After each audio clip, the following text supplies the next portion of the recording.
Hey everybody, shit sucks. We've just quote unquote shit sucks. Shit sucks. We know shit sucks. This show doesn't suck. So let's have a good time. We're talking a little bit of politics for the show. The world's in a shit state, but life goes on. We must keep on rocking, keep on smiling, keeping on, man. Keep on keeping on. All that good stuff. There's enjoyment to be had, even when we're surrounded by shit. Shit sucks. Shit can suck. But for the next 2 hours, shit is not going to suck. It's going to be the opposite of shit. What's the opposite of shit? Urine? Urine. No. Yes. We're going to have a pisser tonight, a wicked pisser. Yeah, wicked pisser. A festival of... I don't know. It's going to be a good time. Me sweat, man. Come on. It's going to be fun. It's going to be fun. Yes, there we go. Hey, everybody. Thanks for tuning in. Al's back. Eric's back. Andy's back. We've got a great crew tonight. 3 of us look the same. 1 of us doesn't look the same. There we go. Let me do the housekeeping, because I like to get that out of the way. Like and subscribe. I thought that said like and subscribe, but it doesn't because my eyes are fucked up. That's actually better. Yeah. I'm going to change this to shit sucks. Yeah. Like, what's the point? Like and suck. All right. Thanks for tuning in, everyone. It's that time of week again. Friday night, Saturday morning. We're going to have a good time talking about some great records. So let's have a good time. If you're in the comments, if you're in the chat, don't be shy. Help us out. Make yourselves known. The viewers are just as an important part of the show as us. Yeah. Well put, Mike. Well put. Yeah, I'm getting good with these words. Yeah. All right, shall we get going? Yeah. All right. We'll go around, do one each, and see where we go. Let's embark on a journey of... What are you drinking there, Mike? Good question. I am actually drinking my favorite beer. What is that? I have shown this one. I have shown this before on the show, but I think it's okay to show the same beer. Beer is the best beer. It's okay to show the same beer twice, I think. Yeah. It's my Ginga Kogen. Dude. Nice. You showed me this before. Was I drinking this the last time we met? Yeah. And I was drinking that Nest beer. You were, yes. With the owl on it. Yes, that's funny. Nest beer, actually, not to go off topic, but Nest beer. Sorry, guys. Japanese beer, right? Japanese beer. Yeah. But they actually do better in the American market than in the Japanese market for some. Oh, dude, I'm telling the liquor store here to keep on ordering it because I'll buy it. It's good stuff, right? It's good. Mm-hmm. It's good beer. I've got Nest Salty beer. Crew. Hey, don't talk about us like in that. You literally have a name. This should say named after the 4 of us. Black Cherry. Seltzer. Yeah. I'm drinking tea. Nice. Because I'm tired. I'm drinking a caffeinated drink at 10 o'clock. Let's wake you up with some... Switch to beer eventually, but I need to wake up first. Pace yourself. Got a thermos ready to go.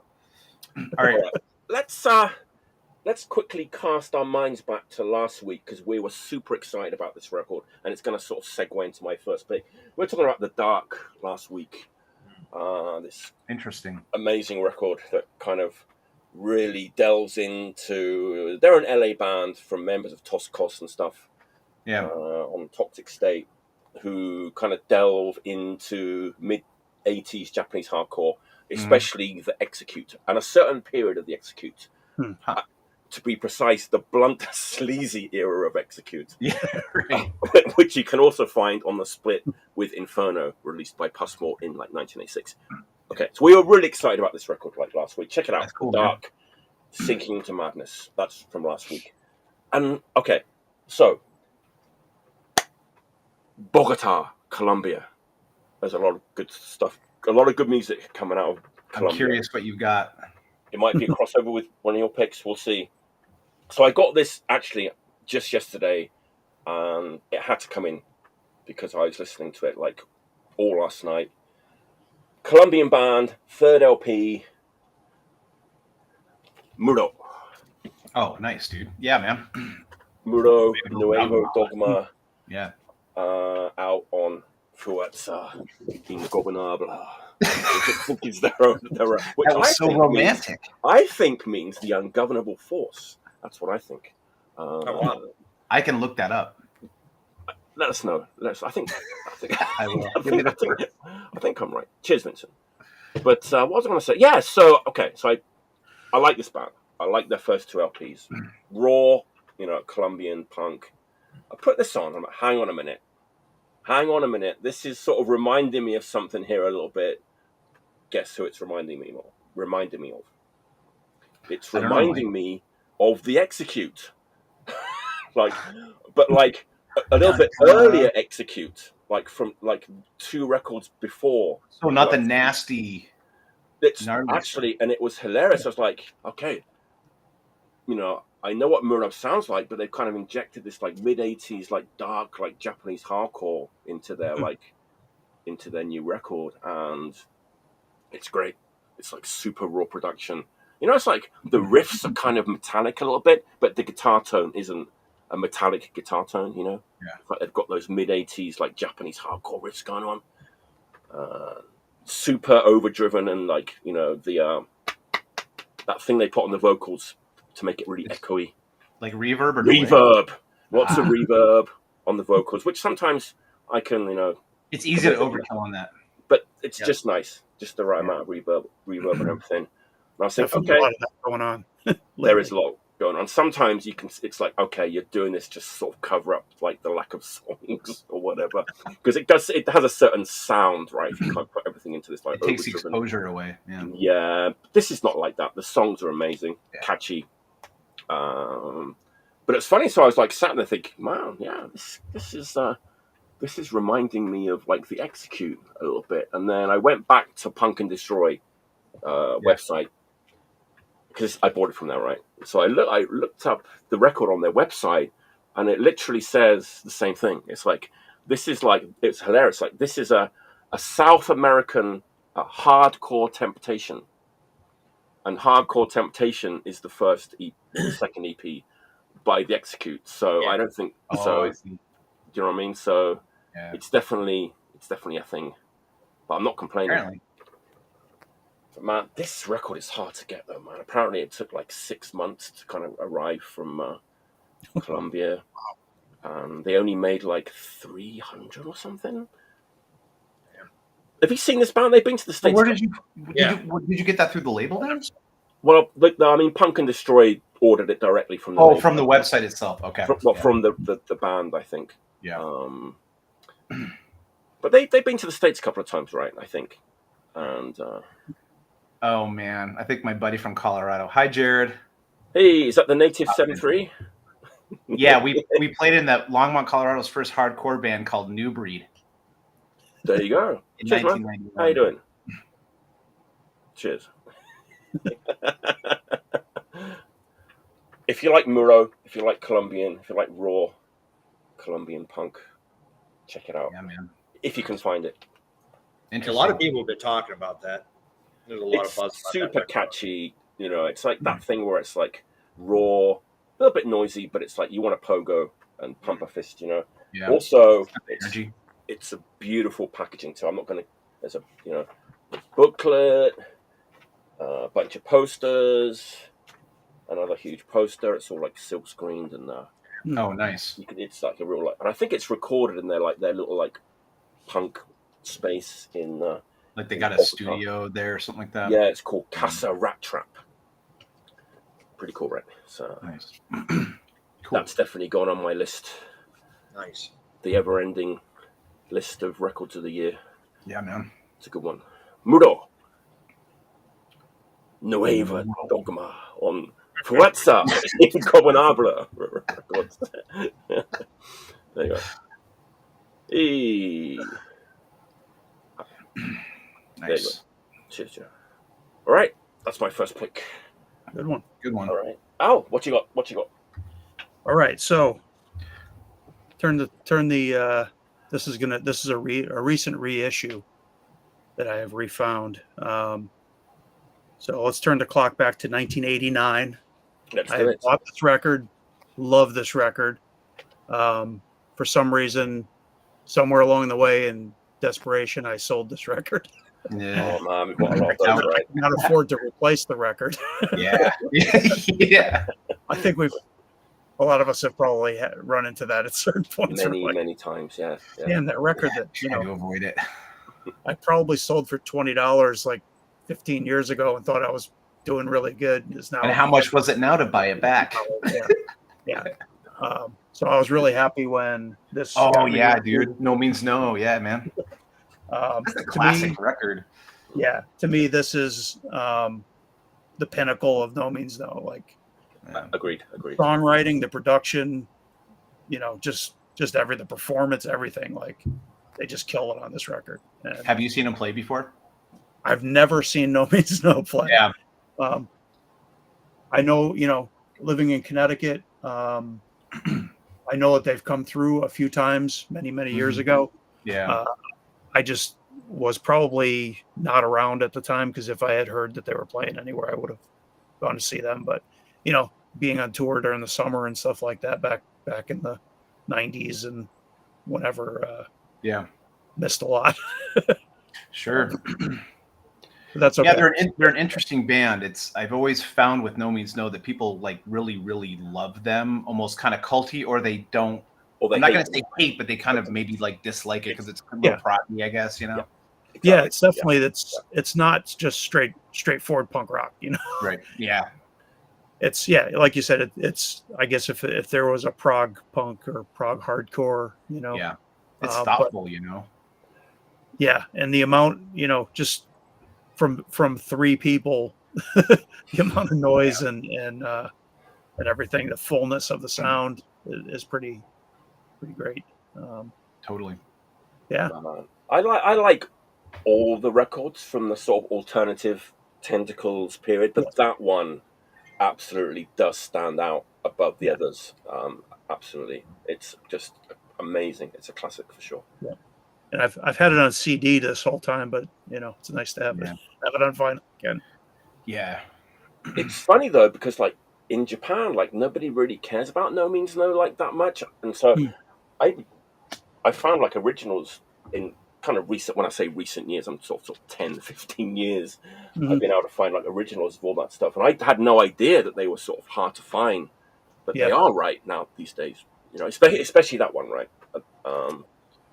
So it's very long overdue to be reissued, that record. Yeah, I feel like I pre-ordered this like a year ago. It took a while, right? It took a while to come out, right? Yeah. Like a pre-order, didn't they, or something like that? Yeah. Yep. Mm-hmm. Who did that reissue, Al? This was on Alternative Tentacles. It's all. Oh, okay. Yeah. So they was that originally on Alternative Tentacles? Yeah, it was originally. Yeah. Yes. Yeah. That's weird. They didn't keep it. I think a record like that they would have kept in print. I think there was like issues, with like other record labels and this, that, and the other. I think. Yeah. I don't know the story, but I saw them too actually in Bristol, Andy, and guess who was there? Mr. Chaos himself. Bristol was a tough place to play for a punk. Is he watching right now? Of course he's not watching. Just kidding, Chaos. And it was all, good-natured, cider-fueled heckling. Everyone got it. Fugazi, No Means No, Naked Reagan. Yeah. They were all like heckled by the Bristolian crew. But I think everyone kind of knew when they went to Bristol that's what was going to happen. Right. Yeah. Play an Abrasive Wheels cover and all this kind of stuff. Yeah. we got it a bit from Chaos. We played now. Yeah. We knew him, so it was like kind of like all good fun. But yeah. I think everyone took it in. Wow, even No Means No, like everyone took it in good, in good nature. So I think everyone knew that was what's going to happen when they played in Bristol. I remember seeing them. There was a lot. That was one of those gigs where you go to a lot of punk gigs in Bristol, and I remember the No Means No one was one of those ones where a lot of people that you didn't know were there. They had a bigger like crossover appeal. Yeah. indie kids and this, that, and the other. But That was probably like 88, 89 maybe. So, yeah. Yes. Hi, Rachel. Nice one. Rachel's in the chat. Hey, there we go. Hi, I just music. said how important the chat was, and I saw the ignoring everyone in the chat. There you go. Music Blitz is also referencing the hottest show I've ever played in my life. Or as in temperature-wise, or yes, bomb shelter in Minneapolis. That's That's the last time I saw you, Al. Is when we played with you at the bomb shelter. Yes, with the that submachine. was the hottest show. Yeah, I think the next time. Yeah, I think the next time we played, it was a partial benefit to get an air conditioner. This one, right? There you go. There you go. Yeah, there it is. There we go. Oh, you were at that show. That was I got pictures of that show. It was awesome. Nice. Yeah. Before the cops came. Yeah, that's like I said, a very, very well deserved reissue, and I hope they kind of keep it in print as well. Yeah. That's a great pick. Classic. Absolute classic. Just before we move on to Eric. All right, Eric. What's your first pick? All right, first pick. This is a new record. I love it. It's incredible. I posted it on Bill's Facebook group. You guys touched on this last week, Mike. All right. You talked about Subdued. Yeah. You showed that record, which you beat me to it. I had that one all ready to go. It's like, But that Subdued is awesome. So I'm gonna follow that up with Industry. We did talk about that a little bit last week. We talked about it because it's very similar to the Subdued record. The title of this record wins title of the year, title of the century. I had to write it down. It's so long. So it's a self-portrait at the stage of totalitarian domination of all aspects of life. Huh. Wow. That's all I have to say about it. It wins. Like drop. No, but seriously, this is a new record. This band is like one of those international bands. They're made up of like people from multiple countries, multiple bands. I wrote down some of them. Uzi, which might be from Colombia too. Like they are, yes. Yeah. Members of Uzi, Morphine, Sinkhole, tons of bands. They're based out of Germany though. They're based out of Berlin. And this record is on Static Age Music Records. Nice. Now, this is straight up, it's this total exit stance worship. The band Exit Stance on Mortar Conflict's label. So much that they cover They Kill Dogs by Exit Stance. And they do it perfect, But it goes a little deeper than that. I mean, first listen, you're like, holy shit, these guys are just totally aping Exit Stance. It's incredible, heavy, mid-pace, dark, anarcho-punk, UK anarcho-punk. But their original music also, I think Daniel touched on it last week, where they kind of get killing jokey at times. They have that just that mesmerizing riffing and that drumming. Yeah. Almost like hypnotic. Hypnotic, exactly. Yeah. Darker sides of Icons of Filth, Rudimentary Penile, Vex. You get the picture. Very political lyrics, very bleak and dark, like we were talking about before we went on the air. Comes with this cool little booklet that has all their lyrics and such in it. It's a great record. I can't recommend this enough. It's just, I'm not sure where the lead singer is from. If they're not from England, they're doing the best fake British accent ever. Yeah. It's incredible. I mean, it's straight up like I said, is it Sean that's saying for Exit Stance, without his name? Or like Colin Conflict or Icons of Filth. It's just all those great. A little bit sort of half talking, half singing kind of. Yeah, kind of just shouting, angry. Yeah, it's kind of peace punky. Cadence, they killed dogs. Yeah. Incredible record. Eric, how similar is it to the Subdued record? Is it very similar? I think it's in the same vein. I think Subdued is a little bit more original, and that's in no way am I dissing this band or anything like that.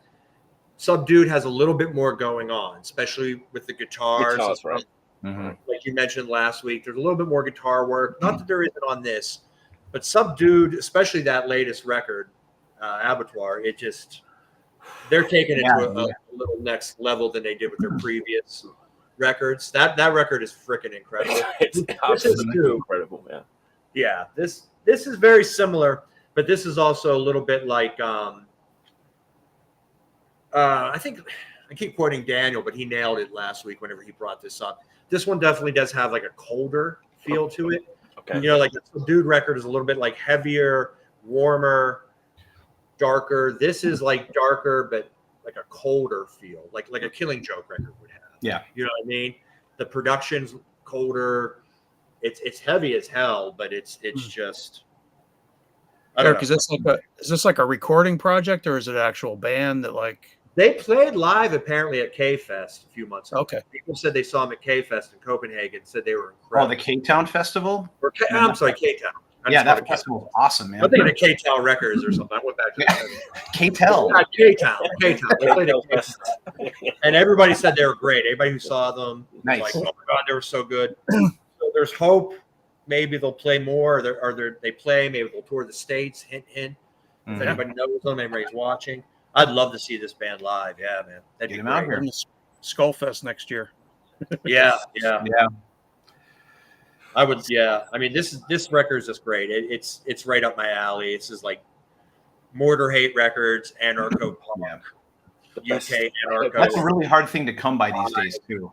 You know. Yeah, I mean, I can't recommend this enough. You guys would love it. Like, get it. Sorry State has it. You can get it from Sorry State. Great record. It's like the British buses. Nothing comes along, and then you get two at once. You get like Subdued and Industry, like both in the same year. You know, and these records literally came out within like a couple of weeks of each other, or something. It was incredible. Yeah. I ordered this one. I was just waiting for someone in the States to get the Subdued record, and Final Conflict in Richmond got it, and I just like bam, like hit the button, ordered it right away. Nice. And both these records have been sitting over at the turntable, along with like Icons of Filth and Anti-Sect. With those records, they're all kind of in that same vein. And I was like, put it on right now. You know, it's great. Friends of mine, we always joke about like all the trends and stuff going on in punk. Currently, like Oi is like big, and there's a lot of Oi bands, a lot of like Oi bands mixed with post punk. And my friends are always joking, like, what's going to be the next trend? I'm like, fucking anarcho punk's coming back. That's going to be the next. This is proof. Yeah, that's a solid point, man. It's definitely like making a resurgence. Yeah. And with bands like Subdued and Industry and stuff, almost makes me want to start a band again. Why not? Why not? I mean, well, we got 4 people here. Yeah, apparently I'm the remote guy. You do it, right? But that's my first pick. Beautiful. That's nice. That's nice. Self-portrait at the stage of totalitarian domination of all aspects of life. Nice. Just That's how I gave up and learned to love the bombs. Yeah. Like one of those titles, you know. Yeah, I'm hoping that's going to make it. It will make it to Japan because. Oh yeah. It better because I need it. All right, Andy, what's your first pick? Crack the old knuckles here. So this, you know, and Eric, speaking of kind of like, you know, hey, what's the trend? What's this and that? And so, you know, we went through like too many decades of like diss and like things of that nature, and you just kind of got burned out. So for me personally, like these last handful of months, maybe even longer, I've just been kind of like reverting back to maybe like my roots and like what I appreciated and the energy behind the music that brought us and me where I am today. So one record that pretty much almost made me fail high school was this one. Oh, yes. Wow. Okay. This is for me personally is probably one of the best live compilation albums in the genre of hardcore.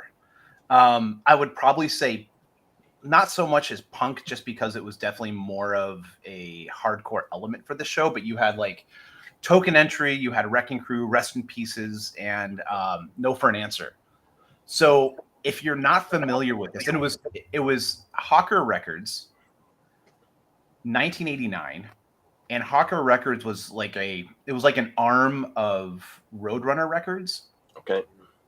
And so Roadrunner kind of delved into the hardcore genre for a little bit, and then they found out that it's, you know, that you can't make a ton of money off that. So, but anyway, so this is definitely a shout out as well to my buddy who's here, Jared. Hi, Jared. Hi, Jared. He actually introduced this to me Nice. when I was really young and we were stupid little skater punks. And this album, I'm telling everybody on earth to buy this record.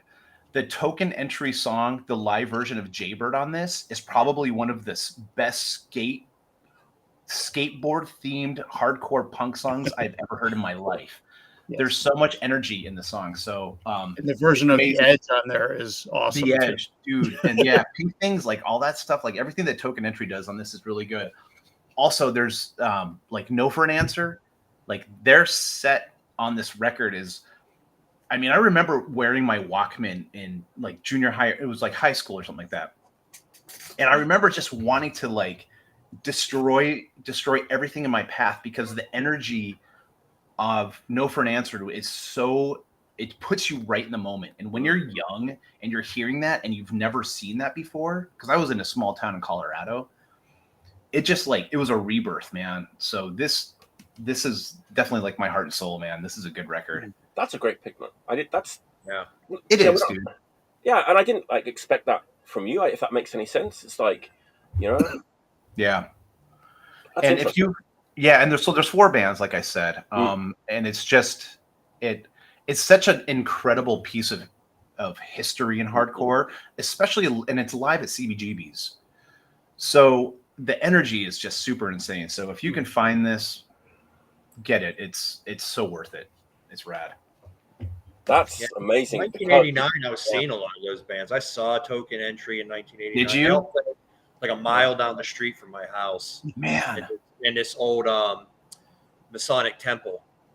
This venue, and they called it the Sonic Temple, you know, right. Because it was a Masonic temple and they changed it to Sonic Temple right before the Cult album came out, or right around the same time as the Cult album. And like all those like New York Revelation Records kind of bands played there. And the venue only lasted for like less than a year, but I saw like all those bands. Really? I would have loved to see Token Entry, man. And I mean, all the bands on there. Biscuits and Stick of It All and Token Entry, Judge, not Judge, Bold, all those bands. I wasn't really big into that stuff, but you know, I would just go to any show. Yeah, they were good shows. They were definitely crazy, a lot of energy, crazy pit. I bet, man. And I mean, this era, especially, like obviously, like early New York hardcore was obviously pioneered and fabulous, but I mean, this recording itself is just it's just mesmerizing, man. It's amazing. Yeah, definitely got to see all those bands. Certainly, like Token Entry, many times at the Anthrax in Connecticut, because those New York bands would play there like every weekend. Yeah. So anyway, shout out to my buddy Jared for that one, because he introduced me to that. Nice. That's funny, Andy, because I actually just rebought something that bought something that I've never ever owned on vinyl before, but I always liked it. It's one of the things that I had on tape in a tape trade, like back in the late 80s, and I saw the record in the used bins the other day. I was like, you know what, I'm going to buy this, because I remember like kind of liking this record quite a bit, and I bought it like literally this week, and it just happened. And it's right in front of you. It's right here. It is. I was going to bring that up. And the cover to me is like so unappealing, but this record is it's amazing. It's so good. So and that is a fabulous record. However, personal opinion, and Jared will answer this as well, but again, I go back to the ultimate skate theme song, Jaybird. And the studio version is okay, but it's nowhere near this version, which will literally change your life. Man, well, it's funny, Andy. I like this so much. I like this so much that I looked around online and I found a used copy of Jaybird as well. Like all the Who would have thought 57-year-old alcoholic gets into Token Entry? With a good-looking shirt. Yeah, it's funny. I mean, to me, like, you know, this just it looks horrible to me. You know, it's like It is, but it's that era, you know. It's that era, I know. And it's kind of dark, actually. It's kind of got a little bit of a dark atmosphere to it at times. Yeah. The back picture's kind of a little bit better, but this is amazing. This record's it's so much fun to listen to. Yeah. But hey, Mike, grab that free for all if you don't have it. I will. If I see it, I'll phenomenal, man. It's phenomenal. Definitely. Okay, I'm done. That's a great pick. I was actually going to show this today, but I just put it in a different pile, and it's gone. It's done. I showed it now. But token entry is great. Rachel, we're getting a request from Rachel for Eric to tell the head story. That'll take all night. All right, after the show. Quickly, let's leave it after the show. Get your mind out of the gutter. It's not that kind of heavy. Sick of It All played this venue that I was just talking about that all these like other Revelation New York hardcore bands used to play at, and long story short, it's a rough neighborhood, still kind of is. And a guy showed up with a human head in a brown paper shopping bag. Lunchtime. Goes over. Sick of It All is like loading up their van, talking to people. You know how it is after a show, you're hanging out talking. And this guy was like giving them the business and blah, blah, blah. And they're like, oh, yeah, blah, blah, blah, blah, blah, blah. It went back and forth.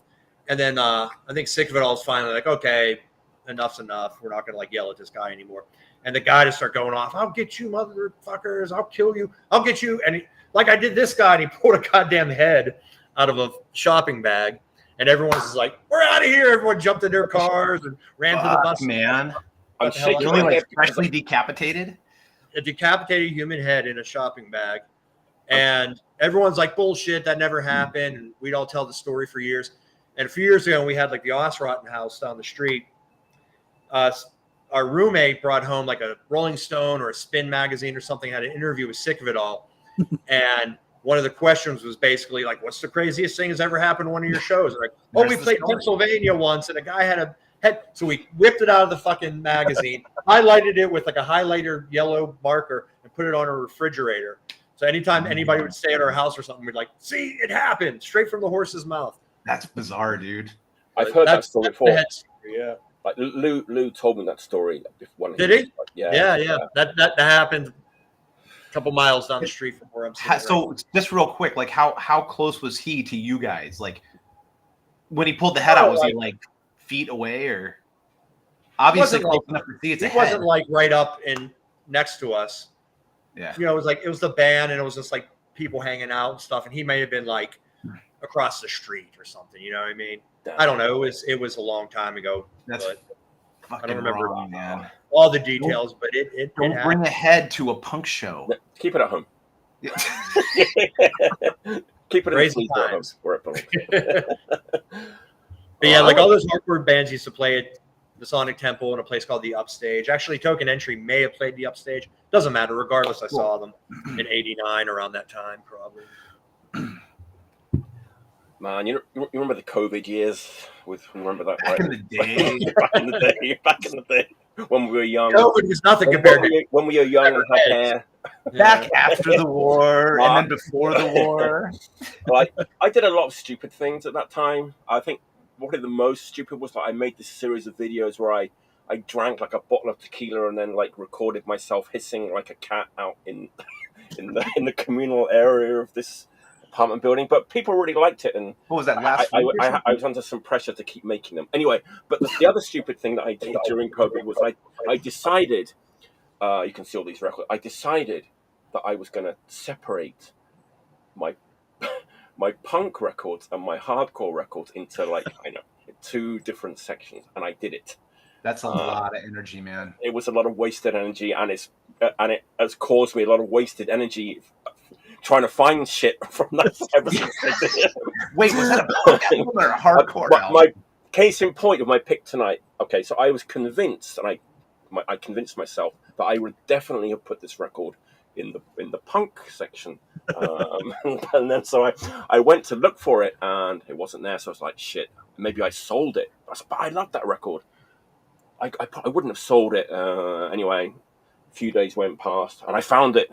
And I put it in the hardcore section, which I'm not sure that was the right choice. We'll get to the record in a second. But we're going back to like UK '82. Nice. And man, A Country Fit for Heroes compilation. They had a song on that compilation. They had 2 singles, one on like No Future in 82 and another one in 83 on another label.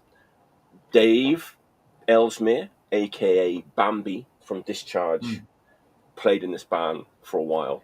Okay, so I'm going to show, this is like the singles collection, Blitzkrieg. I'm talking about Blitzkrieg. This is like they had like, this is the fucking Puke and Vomit like singles collection and a bunch of live stuff. This is great. Like UK. So you put this in hardcore? No, we'll get to it. We'll get to it in a second. Back off, bud. Actually, I just bought this. Actually, this isn't my pick. I'm leading into my pick. It's the same band. It's the same band, but not this record. Okay. So yeah, I guess they kind of were around for a bit, and then they kind of disappeared. Split up, broke up, got jobs, whatever. I don't know what happened to them, but they came back. And I was thinking, how many of these UK 82 bands did this? I can't actually think of any others off the top of my head, but they came back in 1991 and recorded an LP. And it's this one. It's Blitzkrieg. Oh, yes. The Future Must Be Ours. Jesus Christ. It's like these older guys, I mean, they're getting on by this time, they're probably 30 or something. So they get back together. UK 82 guys, punk rock guys, but it's 1990, right? It's 1991. UK 90. Things have changed. They're probably listening to other things, and it's heavier. It's a little bit more aggressive. And you know what? I don't know, if Inepsy, the guys in Inepsy had ever heard this record, but there's at least 3 songs on this record from 1991 that straight up sound. It's like a reference point. Inepsy, especially the first song on side 2, Death, Poverty, and Despair, because it's Motorhead influenced, but it's these UK punks playing Motorhead influenced punk, and it sounds almost exactly like Inepsy. Now I don't know if Inepsy ever did this. Hey, we're gonna take this riff, but just the vocals, the mid-pace rockin' hardcore, it's totally Inepsy. Yeah, like that kind of not motor charge, but I didn't want to say that. Roll. Yeah, but it's it's amazing. I couldn't think of another band from that era that split up and then got back together and made a really, really good LP in 1991. But top-notch recommendation. Nice, man. Nice. I looked on Discogs. It's expensive. I don't know why. I guess it's the 90s, right? Maybe not many pressed on vinyl. I'm not sure. Maybe it wasn't well received or something then. You know what? I think it wasn't. I think it was just it was too not ahead of its time, but it didn't fit in anyway. In 1991. Yeah. Good one. Yeah. It's a great looking record. You're a smart man, Mike. Yeah, I'm glad and yes, this was in the hardcore section. So there you go. But I can kind of see why, because it's not crossover or anything like that, but it's when when you add that kind of heavier element to it. Yeah, that was definitely what I was thinking on that fateful night. Sitting there freaking out, pissing off your house. Going in the hardcore section next to Battalion of Saints. It's not going in the punk section with Blitz. It's going. Yeah. You can see you pacing around your record room there in your moo freaking out. Hardcore punk.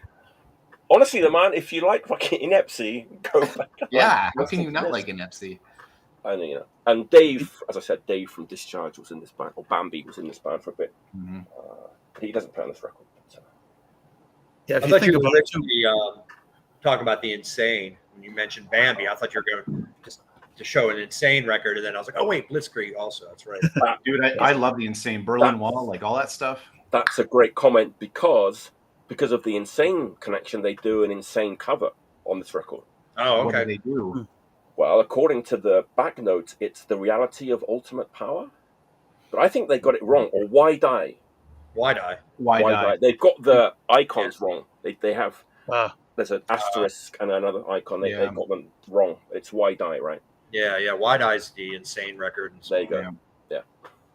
The Insane is fucking golden, man. Oh, right. So good. I love those Insane singles. Dude.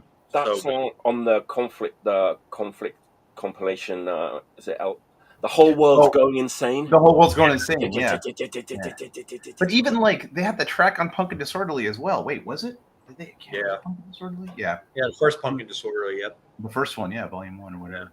I would say like the insane kind of does tie. It's like that kind of slightly harder edged, like UK. Yeah, 82, it was like really almost like a lower tuning. It sounded like, because even like the Berlin Wall EP was fucking tough, man. You know, and it even almost had like a slight oi feel to it, but it's heavier, right? It's like it's super heavy, man. The first couple of singles were like real dischargey, Chaos UK, Disorder. Yeah, then like the El Salvador single and stuff with a little bit more right. like melodic. That area, yeah. Yeah, so Blitzkrieg is sort of in that, you know, it's in that direction. It's the heavier side of like that. Yeah. Oh man, I might have to pee. Already? No. We're old men here. Go ahead. We'll just chat about something else. And no. Go for it. All right. I'm good. All right. Al, what's your second pick? Next up, guys. Yeah, I'm going to go a little on the lighter side here. So, yeah, this just came out. Oh, okay. Laura Jane Grace. Yeah. Head. She just played here. Yeah. If for anyone who's not familiar, the former singer of, or I guess still singer of, I think still, are they still around Against Me? I think so, but not very often. Yeah. I think she does, you know. I think like when they want to do like big festivals or something. You know. Right. But I mean, she's definitely like touring all the time and recording all the time solo and with you know, She just came through Minneapolis and played like a tiny club we have here to like 100 people, you know, but what's that? It was awesome. Mikey Erg from the Erg. Yes. Playing drums now, right? Yep. On the most recent. Yeah, in this last lineup. Yep. Right. Yeah. I have to mention that she was I think from what I heard, he had bought her a Pist shirt, and she was wearing it at some shows on the last tour, so that was kind of cool. Nice. But yeah, there's some like the title track on this Hole in My Head is very much like a punk rock, like Ramones style song. Nice. And there's some like really like basic folky kind of stuff on here. It's short. It's like 25 minutes long. It's a 45. But there's like I think 11 songs. So it goes by pretty quick, but yeah, it's good. Nice. Yeah. Punk Rock in Basements, that's a good song. Punk rock it's not like overtly political like some of the other you know, other stuff she's done, but it's still good. Nice. Yeah. Cool. But yeah, we were playing out of town, I think, when she came through and played in Connecticut, so I missed it. Yeah. What label's that on now? This is Polyvinyl. Polyvinyl Records, which I don't know a lot about, except all I know is that when I ordered the record she put out like in 2020, it was from Polyvinyl, so I get like an email from them every day with a bunch of advertising a bunch of records I'm not really interested in, but yeah. And that's new, right? Brand new, yeah. Brand new. Yeah, like last couple of months. So nice. That's it. I remember like when Mikey came on the show, he was like, "Man, I got to learn all these songs like by Monday or so, because I'm going on tour." Nice. Yeah, that's pretty cool. Nice. Yeah, I'm hoping to get to see her again sometime, but like I said, always better to play a show than see a show. Yeah, I'm the opposite. I'd rather see a show than play a show nowadays. Right. Yeah, it must be an age thing because I'm not going to go there, but gonna have the whole world come down on me if I say the wrong thing. Does it remind you of that Descendants song? What will it be like when I get old? Yep. Sadly, I was never a fan. All right. I gotta say, when they came through on that tour in like '96, man, they were so good. Descendants? Yeah, Everything Sucks. That album when that came out. I love that record, man. I think it's amazing. It was a great record. I actually went and saw them on that tour. Yeah, they were good. Hmm. I saw them in the late '80s, mid-late '80s. Yep. I saw them the night before the Challenger blew up. Remember when the Challenger space shuttle blew up? Yeah. The night before. Where were you the night before the Challenger? Yeah, how do you know that? I mean, I guess it was a pretty weird shit you remember. time. Yeah. You're like, oh, I was wearing a Descendant shirt I bought. They played here. There was a huge snowstorm. Our school was canceled the next day. Me and my friends went out sled riding. We were at that weird age where we're going to punk shows, but also like playing. Hi, Kitty. You know, so we went out like sled riding. Came home, watched the Challenger blow up. The mail came. All Great blonde day. hair. The GBH poster and the Venom poster in the mail. Got the GBH poster framed over here. The Venom poster got like water damage, had to throw it away. Came home, saw the shuttle explode, went sledding. Don't ask me what I did 2 weeks ago, but 1986. Don't ask me my red name. underwear and green socks. Nice. All right, Eric, what's your next? All right, remember the '90s? Everybody remembers the '90s. Never mind the '80s. Remember the '90s. Barely, The but '90s. Everybody go ahead. put out like 4 million split 7 inches. The Gothicles, man. Yeah, we were all appeared on 4 million split 7 inches. The split 7 inch was like the shit in the '90s. Everyone did it. What a blarg, man. There's so many classics. It was a good way to like, share ideas and share records with your buddy's band and shared expenses, et cetera, et cetera. Mm-hmm. After a while, the split 7 inch got like a little played out. A lot of people were down on the split 7 inch. A lot of one-sided split 7 inches would come out because like you'd have this great band and then like they do a split with this other band. You're like, who the hell is that? And a lot of people were throwing like throwaway tracks on split 7 inches. The whole split 7 inch kind of went away and had a bad rep and stuff. But I'm here to tell you today, the split 7 inch is back. Oh, nice. Dude, yes. Oh, wow. Did you just get that? This is great. This is, I just got this. This is the Bunker Punks domestic version. That's like, one label that I completely trust. Yeah. These guys. Distro, yeah. Jeff's watching right now. So I think it's on, I have it here. Flick Soda is who did the version, I think, in Sweden. Okay. And it's this is like the American version. The domestic. I still need to grab that, man. Yeah. The Flick Soda version, it's the same graphics and everything. I think different colors. I think they did like white and green and black. This is just blue and black. But this is going to like all hope in that you lost in the split 7 inches is going to bring it back. The first band, I believe it's pronounced Yfur, and I think it means gunfire, which would make sense because this band is just Swedish hardcore, mean, angry, heavy, fast Swedish hardcore. The best in the world. Yeah, they're apparently from the same town as Totalitarian. The best in the world. Totalitarian a little bit, and I also hear elements of like that mid '80s, early '90s Swedish hardcore, like the bands like No Security, Domdar. Dude. All right, I'll be back. I go grab this. Rosved, or however it's pronounced, SOD. To speak Swedish and die, SOD, not to speak English and die. No, it's the Sounds of Disaster. Sounds of Disaster, SOD. Yeah, that's what this band sounds like. It's 3 songs, just killer, a little bit of melody thrown in, like heavy Swedish hardcore, some hooks and some melody, maybe a little bit like American hardcore influence. Dude, there is something solos and art metal. It's just good. 3 good hardcore songs. And this band has an LP, like a self-titled LP. It just has like a black and white photo of a cross or something. I don't have it. I listened to it online. It's great, so I'm definitely gonna seek it out.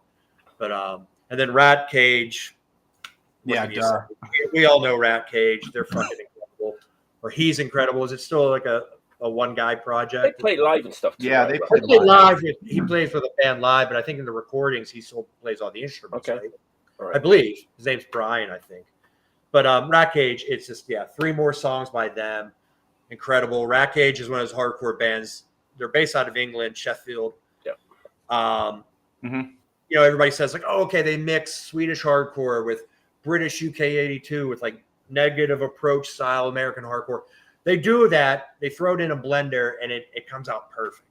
A lot of bands try to do that and it works, or maybe sometimes like, oh, here's our American song, here's our British song. Like these guys, or this guy, I don't know what to call him. Yeah.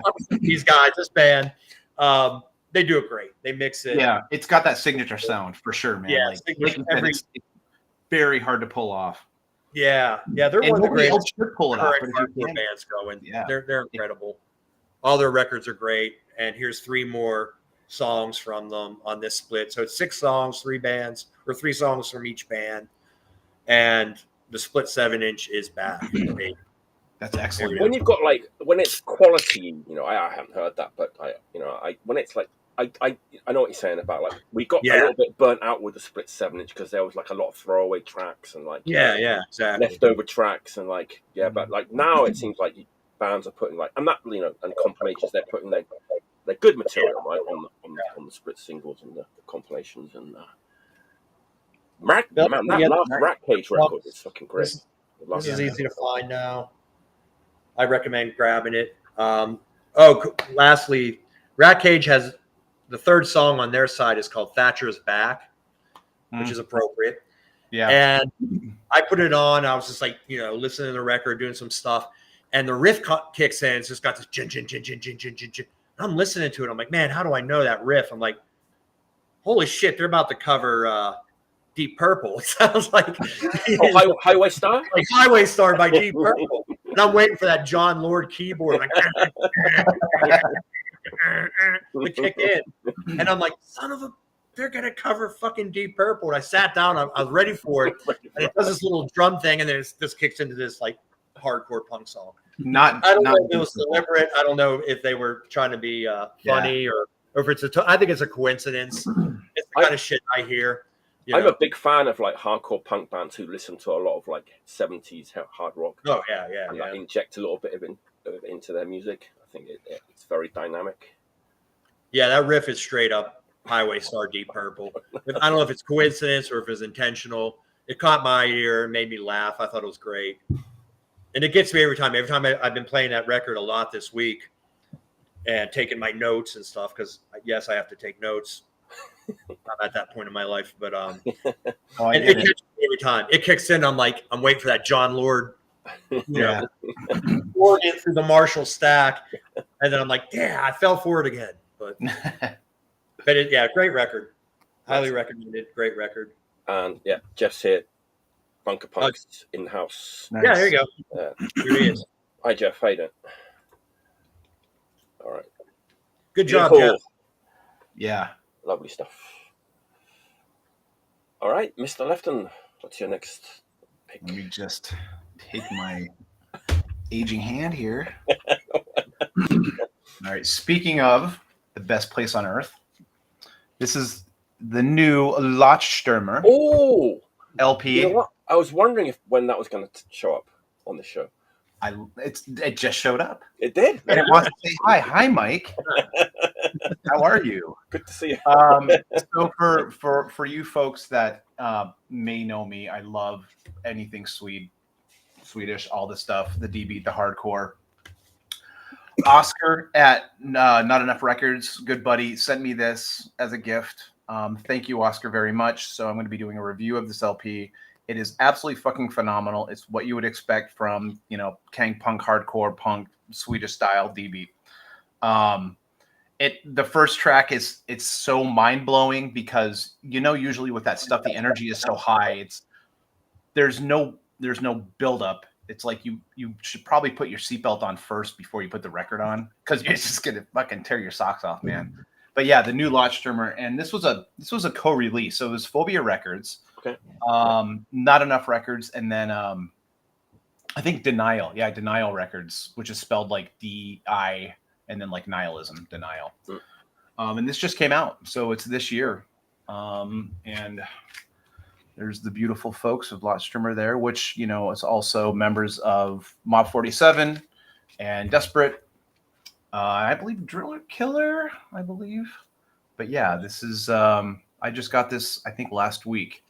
So it's been on the turntable a few times, but highly, highly recommended for your hardcore punk needs. Lotstürmer, yes. Right? Yeah, Lotstürmer. Lotstürmer. I mean, you know, being American, you try to pronounce things, and it doesn't necessarily work out. But yeah, it's like Lotstürmer. So yeah. Nice. Oh, and the title of it, I'm sorry, is let me see. It's like Forutnelson. Can't quite make that out. Yeah. So phenomenal record. Probably going to go on my list for this year. We've got to make lists, right? Yeah. We're required to do so by law. Yeah. Got to do it, man. Yeah. I love everybody, but not everybody can make it on. No, they can't. Anyway, that's me. Nice. Yeah, I knew that had come out, and I haven't bought it yet. It's at Revenge, but I was like hoping that someone was gonna. Yeah, I normally wait. I usually wait to kind of listen to it, cop a feel on it. You know, maybe wait a year before I like really, soak it up. But this blew me away. I was like, "Fuck yeah, I'm talking about this one." Nice. Mike, it's my turn. Let me just have a little sip of the older. Oh, everybody, Mike Foster. Can you see that I've got the fucking ring tab stuck in the bottom of the... Are you sure that's not in your glass? Somebody dropped something in your glass. Well, as it happens, just so happens I have 2 new records. Both are from Spain. Both are from Barcelona. Both have female vocalists, but yet have like similarities, and yet they're quite different at the same time. Honestly, this first one, oh man, I don't have the vocabulary to describe this, so I hope someone else the vocabulary to like describe this record. But man, it's like week after week we're getting these incredible new records, like the Subdued is one, the Faucheurs from France is another one. Oh, Faucheurs! Oh, that's right. It's like, and then there's another one, from Spain. Of course, it's on La Vida Erasmus. I'm talking about Fuera, the Sektor, which is a lost. Like this is a lost. God, Jesus, this is a Los Violadores album title, right? The band name, the old Argentinian punk band, rock band. Debut album, they had a demo tape out, which I haven't heard. The name of the record is Juegos, Prohibidos. I like the drama, man. Yeah. So, what are we looking at here? Spanish band, vocalist is on the cover, and so the La Vida Erasmus blurb is interesting to me because it compares them to 3 bands I've never heard of. And I guess they're all Spanish bands: Los Illegals, Los Traidores, and Deshables. And I'm guessing they're all 80s, like Spanish punk bands. I'm guessing. But he kind of compares them to early X too. But man, it's punk. It's catchy. That's good. It's melodic. But there's also, now when I say the PP word, the post-punk word. Oh, I thought you were going to say saxophone. Yes, PP equals saxophone. This was before the PP. before the PP. Continue, please continue. Okay, so like the rhythm section is super tight. The vocalist is great, but really, much like that Subdued record, it's the guitar player, the guitar work that kind of really like elevates this record. It's like razor blades dancing on your tongue. It's like jagged and like spiky, and it's bloody. bloody, yeah. And I mean, this record has a certain atmosphere to it, and I don't know. No, like we're in the nightclub, and the half smoked cigarette, and maybe the sort of the tequila. So do you get my saxophone reference now? It's very nightclubby. Yes, and it's funny because one of the videos that they made for this record is kind of set in like a dark nightclub, and it has this atmosphere to it, but it's dark. And I want to say it's kind of like sleazy sounding. It's really hard to describe. But apparently a lot of the lyrics are about like female sexuality and stuff. And like stuff like that. And I know. This is the insert. Yeah. It's interesting. Yep. This is an incredible record. It's really? Yeah. I mean. You have my curiosity. Yeah, it's incredible. A lot of music coming out these days. La Vida is putting out a lot of records. We can get spoiled for choice. We don't know what to buy. I would definitely recommend this one. It got mentioned a little bit one time on the show, but it hasn't been shown properly yet. Really great, like Spanish punk, which is kind of drawing from like 80s. I love 80s Spanish punk that I'm personally like not familiar with. But yeah. Great record. You can't go wrong with that label. No. Anything that label puts out, just buy it. But this one in particular is like... Yeah. I listened to that one on their Bandcamp. I really like. I haven't picked it up yet, but I really dug it. Yeah. You can't go wrong with La Vida. Right. Check it out. Nice one, man. Yeah. Yeah, this is one of those ones. It's hard to describe because it's melodic, it's punk. It has a little bit of post-punk. Definitely for me, like the guitar work, it really makes it stand out. Yeah, there you go. I'm curious about that, man. Yeah. Check it out. I'm not going to say the name of the band again. That's okay. Keep your dignity. There it is. We're Day Sektor. Yes, that's it. That's it. All right. All right. Where are we? Al. Yeah. All right. I'm going to stick with the theme here with the PP. The PP theme? That's the only way to go, man. Yeah. The old post-punk. Yeah. That PP. Sorry. I guess you can call it post-punk, I guess. I don't know. I don't have a better name for it, but so this is what's that? This is probably the grossest record cover. It's the band is Dry Cleaning. Ah, okay. And they've I just saw them recently and they vandalized they wrote all over it. But yeah, if you could see that, it's a bar of soap with hairs. Oh, we can see that. I'm gonna leave that up here for you to look at for a while. Yeah, but, you just tape it on the camera. Yeah, it's actually a really cool looking record. Yeah. But comes with a nice book, lyrics. Nice, man. Really well done. Is this like a recent release? This just came out last year. Okay. And if you haven't heard Dry Cleaning, they're kind of like a repetitive riff of jangly guitar, bass line, and Killing Joke. Singer Florence, she's wow, there you go. She kind of talks over everything. Oh, there you go. Rachel says that album cover won a Grammy. Yeah. So yeah.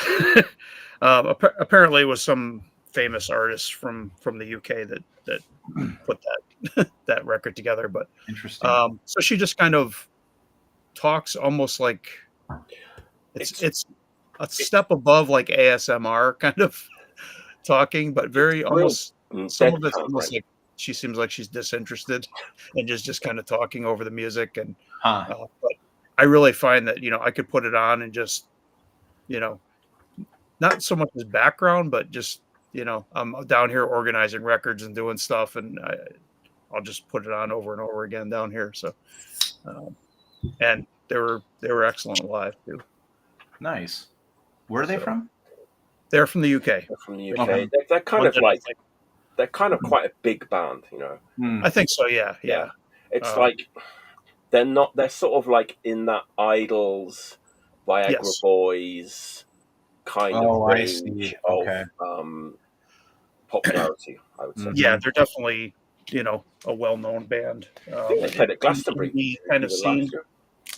In the indie world, they're pretty big. Yeah. But they definitely have like kind of a post-punk feel to them, for sure. Her, like you're saying, like her vocal delivery is quite. It's like like you said, very very disinterested and sort of. It's really British. It's like dry sarcasm and sort of. Yeah, so like and watching it's a little more. It's a little more pronounced on, like, the vocals are a little more pronounced. They're a little more upfront on this record than on the first album. But yeah, from what I understand, like the guitarist, I think, was writing the songs and trying to look for somebody to sing, and was a friend of hers, met her at a pub and was playing her some of the music, and she was commenting on it like, "Oh, this sounds good," while the music was playing. And when he heard her talking over the music, he was like, "That's it. You're going to sing for the band." And she was like, "I don't want to sing for a band." And he's like, "Yeah, come on," kind of just kept working on it and talking her into it, and finally got her to do it, because she's a visual artist and not really a musician. But nice, interesting. Dry cleaning. Yeah, that's a cool name. I like that name too. Yeah. All right. Eric, what you got? All right, number 3. Well, speaking of very British music, so British, I had to go get an Irish beer. Good man. Just talking about this record, you have to have a beer in your hand. You're like, man, I got to get pissed right now. Yeah, but this is a classic. I showed a couple new records. That, my first 2 picks were new. The rest of my picks are going to be old classics, and this is one of my favorite artists. It's a person. It's a solo artist. It's not a band, and I assume you guys would like him too, but maybe not. We'll see. I'm going to see this guy play here in Pittsburgh on Sunday, so I've been listening to some of his records this week just to kind of get hyped up and kind of pregame. I do geeky stuff like that. If I'm about to go see a band, I listen to some of their records and I get all like revved up. And so, yeah, without further ado. Oh, yeah, there man. he is. Sir Billy Bragg. I don't think he's a sir. I don't think they would knight him, but Sir Billy Bragg. Mr. Billy Bragg. Well, knight. Yeah, Billy Bragg. Talking with the Taxman about poetry, his third album, his difficult third album, as it says right here, the difficult third album. I mean, if this was difficult for him to make, he fucking nailed it, because this is probably, in my opinion, his best album. Oh yeah. This is at least a go-to one. If it's not his best, or if it's not my favorite, it's definitely the one I go to the most. It's incredible. For all the Pittsburghers and ex-Pittsburghers, here's a Jerry's price tag. Oh, nice. Yeah, this album's incredible. I'm sure everybody's familiar enough with his music. It's pretty much him and an electric guitar, slight distortion, very reverby kind of Fender amp sound. Vibro, yeah. Very vibro, reverby. Yeah. Very like left-wing, working class, political lyrics. He also, he'll do like a day in the life of kind of British working class culture, love songs, or, songs like that. He does a lot of old classic, folk songs and, working songs, good stuff. Somebody just commented. And, yeah, it's incredible. It's just very English, very British, very left-wing, very working class, good stuff. This album, like I said, is his third. I think it's the first one where he started kind of like adding other instruments. Yeah, because like the first two are definitely just the Billy Bragg, him, and a guitar, kind of lo-fi-ish, simple recordings. The recording on this is pretty phenomenal. He added a lot of like strings and brass, piano. Johnny Marr from the Smiths plays guitar in some of these songs along with them. Kirsty McCole does some backup vocals. Rest in peace, Kirsty. But yeah, it's a great record. I mean, the first track, Greetings to the New Brunette, is fucking incredible. It's kind of a love song about, you know, the new brunette, you know, this woman and his life, and it's just incredible. I mean, his songs make me cry. I'll go see him Sunday. I'll probably cry and embarrass all my friends I'm with. I'm that kind of guy. I'll admit. But that's what this music does. It's kind of always done that. You know, it sets an emotion, I think. You know, very emotional record. The power of music, especially what he does. You know, it's really powerful stuff. Yeah. I saw him once in like the mid '90s. So it's been like damn near 30 years since I've seen him. So I'm really excited to go see him Sunday night. So yeah, this is my third pick. I've just been kind of like revisiting a lot of his catalog. Yeah, I haven't heard Billy Bragg in a long time, but I think after you saying that, I think I'm going to probably revisit some of that stuff myself. Eric, this one's probably my favorite. I love it. What's the record? It's like I'm not gonna say like it's kind of a greatest hits thing. I think it's like a double LP, maybe like a similar looking cover, but it's like orange. Back to Basics. One has like children's building blocks like on the front. Looks like. I've got that one. That one's good. Yeah. This one, oh, by the way, this is an American release, and it's on Elektra Records, major label. It may have even been the first time, at least in the States, that one of his albums was released on a major label. So. But you can tell it's a major label record. They put some work into it. You know, they put some money into the production, and like I said, get all these other musicians and guests to play on it. And there was a music video for Greetings to the New Brunette, and you know, like a proper MTV, well-produced music video. Yeah, so great record. This is my third pick. I'm over the next day or two, I'm going to listen to like all his records and get hyped up for the show on Sunday. Yeah, man. Nice. Take a box of Kleenex. Take a box of Kleenex, and I'll wear a Fred Perry. Yeah, there you go. That's like how I felt when I watched Concrete Blonde, man. I saw them live. I was like, left that place whimpering. Joey, the song Joey by Concrete Blonde. Because they ended with Niagara Falls. Every time I hear it. Anyway, didn't mean to derail, but I get that with the music, man. Totally. Yeah. Absolutely. Yeah, I caught him like 2 years ago, maybe when that last album came out. It was really, really good. Yeah. Well, I think he's doing like a 40-year anniversary, and he just had some kind of like collection come out. Oh, I don't know if it was like a box set or some sort of collection of like just, you know, not a discography, but just like a greatest hits collection of the past 40 years. So I'm assuming this tour, this show he's going to play on Sunday is going to be a good selection of songs. He's going to play a lot of the hits and a lot of. Nice.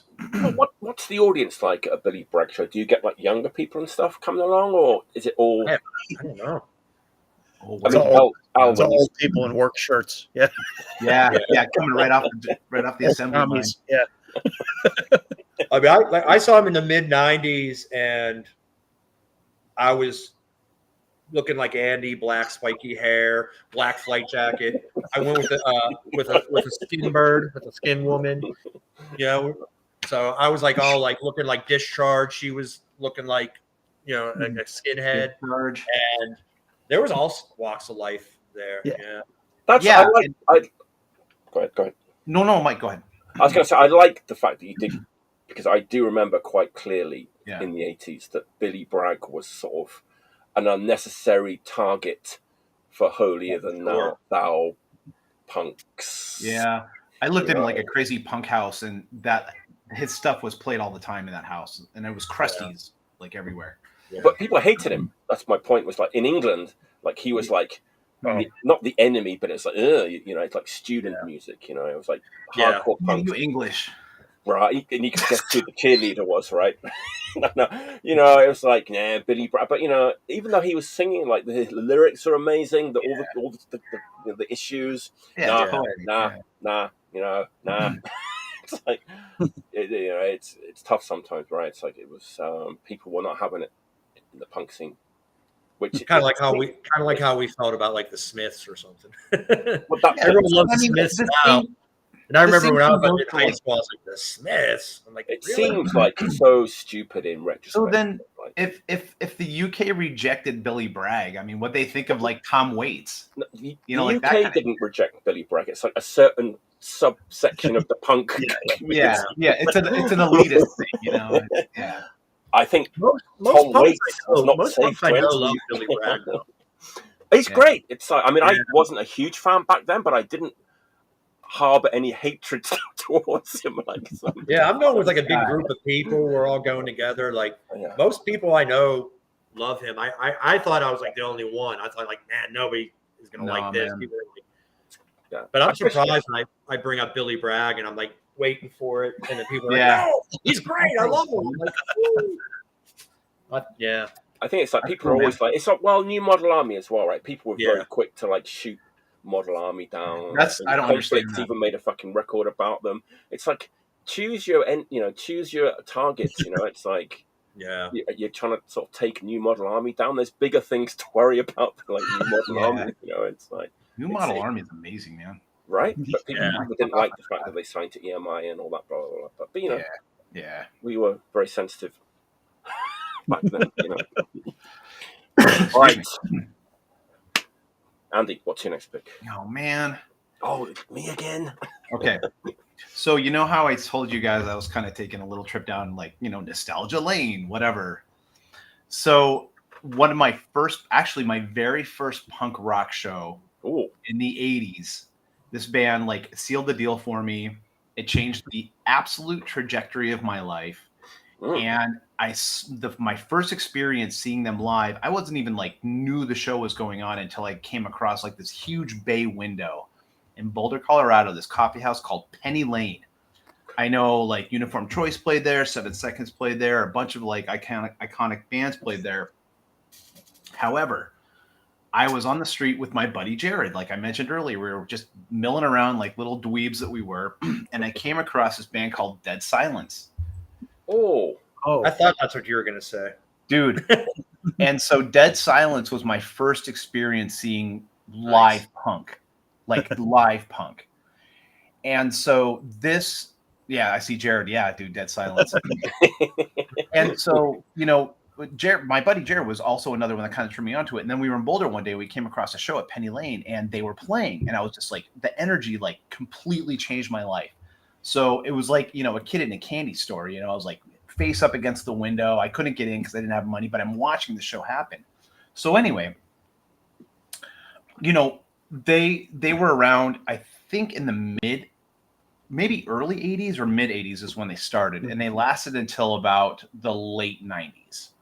And I think they went through members kind of like, it was a constant turnover, but I know Kevin and Ted, I think, were constantly in the band. The singer and guitarist.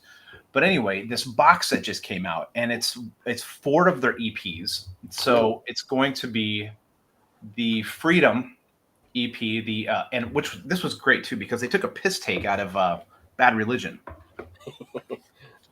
And this EP came out in the 90s and it was called Hell, How Could You Make Any More Money Than This? Which was obviously a parody off the first Bad Religion album, right? And so there's 4 of these EPs in here. So the Dead Silence, the Benefit EP, and then there's the 2 Dogs EP, and then there's the Freedom EP. And this is a total awesome box set. It comes with a killer booklet with pictures and live stuff and lyrics and all that jazz. Wow. But here's the super biased part. I was asked to do art for it, right? So it was kind of like the circle is complete for me because it was my first real experience seeing a live punk show. Dead Silence, being so young, really kind of introduced punk and like the ethos and the value system of punk rock. So vegetarianism, veganism, whatever, not left-wing politics, but anarchism, things of that nature. And this box set came out in 2022, and they asked me to do artwork for the back, which was an evolution of their original artwork, which was this. Okay. So I did the artwork for that. But anyway, this has been on constant rotation for me just because, again, personal experiences. But Dead Silence also was one of those kind of unsung heroes in the peace punk, kind of hardcore punky kind of realms of the world. And at that time, like the Midwest and Colorado didn't really have a ton going on, in the 80s. But I feel like they need way more recognition. And this release came out, like I said, in 2022. And this was off Rabbit Records. So a buddy of mine, Wayne Evans, that does that label in Chicago, put this out. And if you can find this, get this, because it is really an asset, And this band did such a favor to like the punk rock world, especially around the Midwest. Playing with bands like Descent and things like that of that era. So yeah, this is my number 3. Nice. That's a nice looking box. It is a really good looking box set, man. And it's, it's 4 EPs again, and with a killer, booklet with history and pictures and things of that nature. So yeah, check it out. It's called Diving Back In off Rabbit Records. Did they ever put out a full length Dead Silence? Dude, okay, so they do. They have a couple. They had a 45. They have Beginning of the End. They had a full length called Stress, which production-wise and talent-wise wasn't the greatest, but it was like listening to Crass. Like you didn't really listen to Crass for the music, you listened to Crass for the message, And so Dead Silence was kind of like that, where you listened to them about what they had to say, right? And so and they had other stuff. They had the Hope EP. They had a bunch of stuff, but yeah, excellent band that needs way more recognition. I foolishly sold my is it Beginning of the End? Once like the United States with the blood. The blood. Oh yeah, dress on it. Yeah, they did a split with Dissident too. I foolishly sold that. I know. I still have those EPs you were showing. Though I have like the originals of those. Yeah, same. It was just nice that they put that to a box set. So that 12-inch I sold, and it's I knew that's where you were going. You're talking about Colorado being a kid, first band. I'm like, he's gonna say Dead Silence, and I start thinking of that album. I'm like, why the fuck did I sell that? Yeah, but you do things when you need money. Yeah. Great stuff. Go down the road of what we've sold, foolishly sold. Yeah. That's a lonely road to go down. Yeah. So I'm going to take a 1-minute break. I'll be right back. 1 minute. All right. Somebody time and then, damn it, Mike. I'll be right back. Right. Well, all right. I'm gonna wait until he comes back to show my third pick. I was trying to think that they were on a compilation too. One of my old bands might have been on a compilation with them. Were they one of the Maximum Rock and Roll compilations? No, I don't know. I'm trying to think if they were on the Built on Blood compilation. I can't find my copy of it. They did a lot of stuff in the 90s. They were yeah. They're I remember like 89 or 90. Like Maximum Rock and Roll. Yeah. Went into the 90s. They did a lot in the 90s. Let's see if I can find anything. Look it up real quick. Dead Silence. Maybe like not too many bands like them around at the time, if I remember correctly. Super. And they're from Colorado. I mean, Andy can speak more to this, but I don't know how many like bands from Colorado kind of, became nationally known bands. Left Colorado, toured, their records got out. Right. So for me, when I think of Colorado punk bands, they're the first one to come to mind. Okay. Dead Silence. Yeah. For me, I don't know. I mean, Andy would know more about that. But yeah, that's what I think of. Dead Silence. Were they on that? Like, they don't get paid, they don't get laid, but they work. Damn, were they on that? It could be. I'm trying to look them up right now. Yeah, I know I have that album. I might be able to find it real quick. I was just looking it up too. No, they weren't on that compilation. I'm just like wildly like grabbing at straws in the dark. I'm gonna start digging through my comps. See what I can find. Yeah. I know that they're on some kind of compilation though, Al. You're right. I can't think. I remember them like because I used to photocopy like out of the lyrics books that came with compilations, and I would put them all on my wall. And I remember having a Dead Silence thing on my wall when I was like in high school, maybe, or after that. But I can't remember where it came from because I don't think I had any. Jeff says they were. Yeah. They were on the. They don't get paid. They don't get. Okay. Yeah, they were. Man, that was a weird thing for me to kind of remember. That was a good comment. Or a very good guess. I don't know, just like, yeah. Was that the one with the guy with like the dog? Yeah, yes, like that. All the cartons, back, and all the boxes are going to fall on him. Yeah. I remember that one. Yeah. I think Nausea and Cringer were on that. Yeah. That's weird, like the things that you remember, right? I was looking out of my car at the time, and I would play that comp over and over and over in my tape cassette player. Good comp. Cool. All right. Going back to Spain, as I alluded to in my third pick, another PP band, but a different kind of PP. Not post-punk, but pop-punk. Now, not all pop-punk was created equal. Not all pop-punk is the Warped Tour and Big Shorts and the Brohim, you know? Especially from Spain.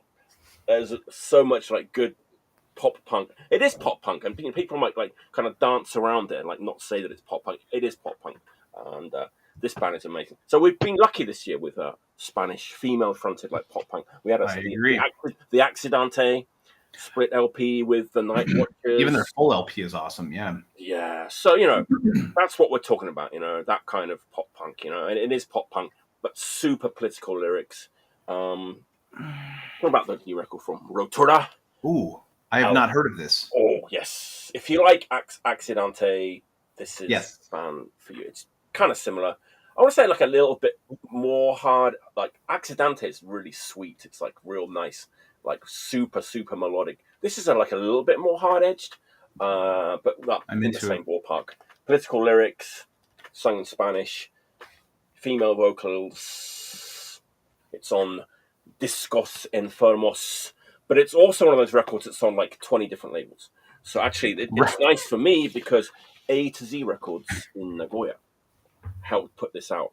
So it was nice and easy for me to get this, and it wasn't expensive. A to Z is a record store in Nagoya, which A to Z is an interesting shop. You know what? I think it used to. The guy that runs A to Z used to do Answer Records, which was the big record store and label in Nagoya, and he gets like a lot of the Spanish stuff, which a lot of people, doesn't always make it over here, but he gets like all the Spanish punk and stuff. He does a really good job with that, and he keeps prices down as well. I don't know how he does that, but anyway, if you love like stuff like Accidente, that like female fronted like Spanish it is pop punk. Yeah, absolutely, man. But a different kind of pop punk. This is not the Warped Tour pop punk. This is like super political. Yeah, but I mean, can you actually call it pop punk? I think it's just the easiest way to describe it because you can kind of tiptoe around it. Well, I mean, what would we? we could just call it punk, I suppose. Would we call it punk? Melodic punk. Melodic. Melodic punk. We've had this conversation before about like getting bogged down with like genres, but everybody wants to know like what box this band fits in, and like I know, and maybe I'm being a little too nitpicky about it. No, I agree. It's like we struggle with it, but it's like, how do I just call it punk? It's like just call it. I mean, call it punk. Cool. But then, what is punk? But it's like people want a kind of general idea, what, because there's so many genres and subgenres. Subgenres, listen, like I'm not gonna drill this, but what would you call Astakask? Punk. Watch it. Poppy punk. Just add a P and a Y in. It's like no, Astakask is there. The Swedes had a word for it. They're like melodic punk. They're a melodic punk. Trowel punk. Yeah, because they're very punk rock. They're very punk. I would call them a punk rock. And then it's melodic punk rock. Yeah. Yeah. And that's what I would call kind of hardcore. What about like they're more like punk rock, Suicidus and the Assassinators and Van Ingen. The Assassinate, I would call them melodic punk. It's like this, right? It's the same kind of thing. Then I want that. Give me that. There you go. It's yours. Hand it over. Yeah, it's funny. It is funny though. If you talk about records, like you can kind of get bogged down with like, you know, like genres and like, you know. I know, but like I think pop punk, and I'm like Screeching Weasel. You know. What? See, but like, you know, this is not Screeching Weasel, right? Then it's not pop punk. All right, I'm shutting up. But there's an argument to be made that Screeching Weasel weren't pop punk; they were Ramones punk. I'm going to throw up for a second because that is another genre that does exist, right? Ramones punk or leather jacket punk. 1, 2, 3, 4. Yeah. Yeah. Of course, watch out, Mike. He'll sue you. I think it's just sort of more sort of not honest, but it's just like let's not sort of try and dress it up as like, I don't know, it's kind of pop, but it's political pop punk. How about that? Okay, political pop. Regardless, it's a great record. Okay, yeah. Man, I'm glad I don't have to do reviews in writing for this kind of stuff, man. Because it's in print, right? Once it's in print, it's like it's there forever, right? Yeah. I suppose this is here don't forever. Say pop punk. Don't put that in writing, man. It's okay to say it, but just don't put it in writing. Anyway, joking aside, we're having fun. This is a great record. You know, if you like Accidente, that kind of thing, then how about it? Second LP, Discos Enfermos, just out. 8 tracks, great stuff. Did you say that's new? That's something that just came out? It's new, yeah. It's just come out in the last couple of months. Yeah. Lovely stuff. Cool. Lovely stuff. Nice.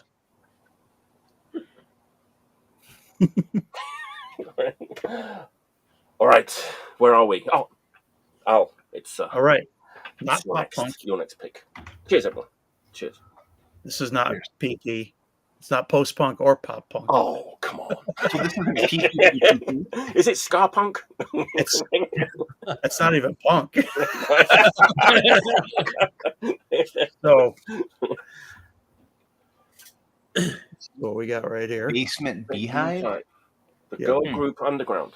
So this is kind of like under the radar singles from the 60s of girl groups who never really hit it on major labels, or had hit they may have had like local hits, played some local gigs and stuff, but never really got they didn't end up like like the Ronettes or anything like that. But Numero Group put this record out. They've been doing a lot of cool records. They've been around for like 20 years, this label, and they do a lot of collections of kind of this sort of like lost history of different styles of music. So interesting. Huh. It's a double LP. It's got a really cool book that's got stories of all the bands in it. Plus, they've also re-released some of these singles on their label too. That have been, if you wanted to find some of these singles, they're hundreds of dollars. But they've re-released them, and they're a lot easier. I love those booklets where they put like the original, like the very cool. Yeah. Worth it alone for, some of the bands on here. Let's see, the Chantels with the Aqualads, the Passionettes, the Tonettes, Vicky and the Van Dykes, the Vandalettes, the Devilettes, all the Dot and the Velvetlets. Love it. Yeah. American groups? Are they all American groups? Yes. Yeah. Pretty much. I'm pretty sure they're all American groups. There's one song in here by a band called the Bells, Belles. Song called Melvin, and it's done to the tune of Gloria by them. Wow. Oh, weird. So it's like Melvin. Melvin. Melvin. Melvin. A song about a guy named Melvin. That's great. It's worth it just looking up that song. But yeah, really cool. I'm definitely going to be. I just picked up another record from this label. Let me see if I have it handy here. Oh yeah, go look through all your records for that one. Hold on for about 25. Oh, wow, that was quick. Wow. Beehive Breaks, which is kind of like early soul funk stuff from some kind of known acts, but some sort of unknown ones as well. So they're doing a good job of getting out this archival kind of stuff. Oh, nice. The packaging is always really cool, and it's Numero Group. I think it's either Numero or Numero. I'm not sure how it's pronounced. That rings a bell, Al. That rings a bell. That label. Like I said, I think they've been around for about 20 years putting out these types of records. So definitely going to be looking for them in the future. Yeah. Very cool. Oh, wow. There you go. That's interesting. So the head coatees cover Melvin. Oh, wow. Nice. Wow. Yeah, I'm going to Google that song. That sounds interesting. Mm-hmm. Yeah. That looks like Gloria is one of the greatest songs ever. Like the Them version, the Shadows of the Night version. Yeah.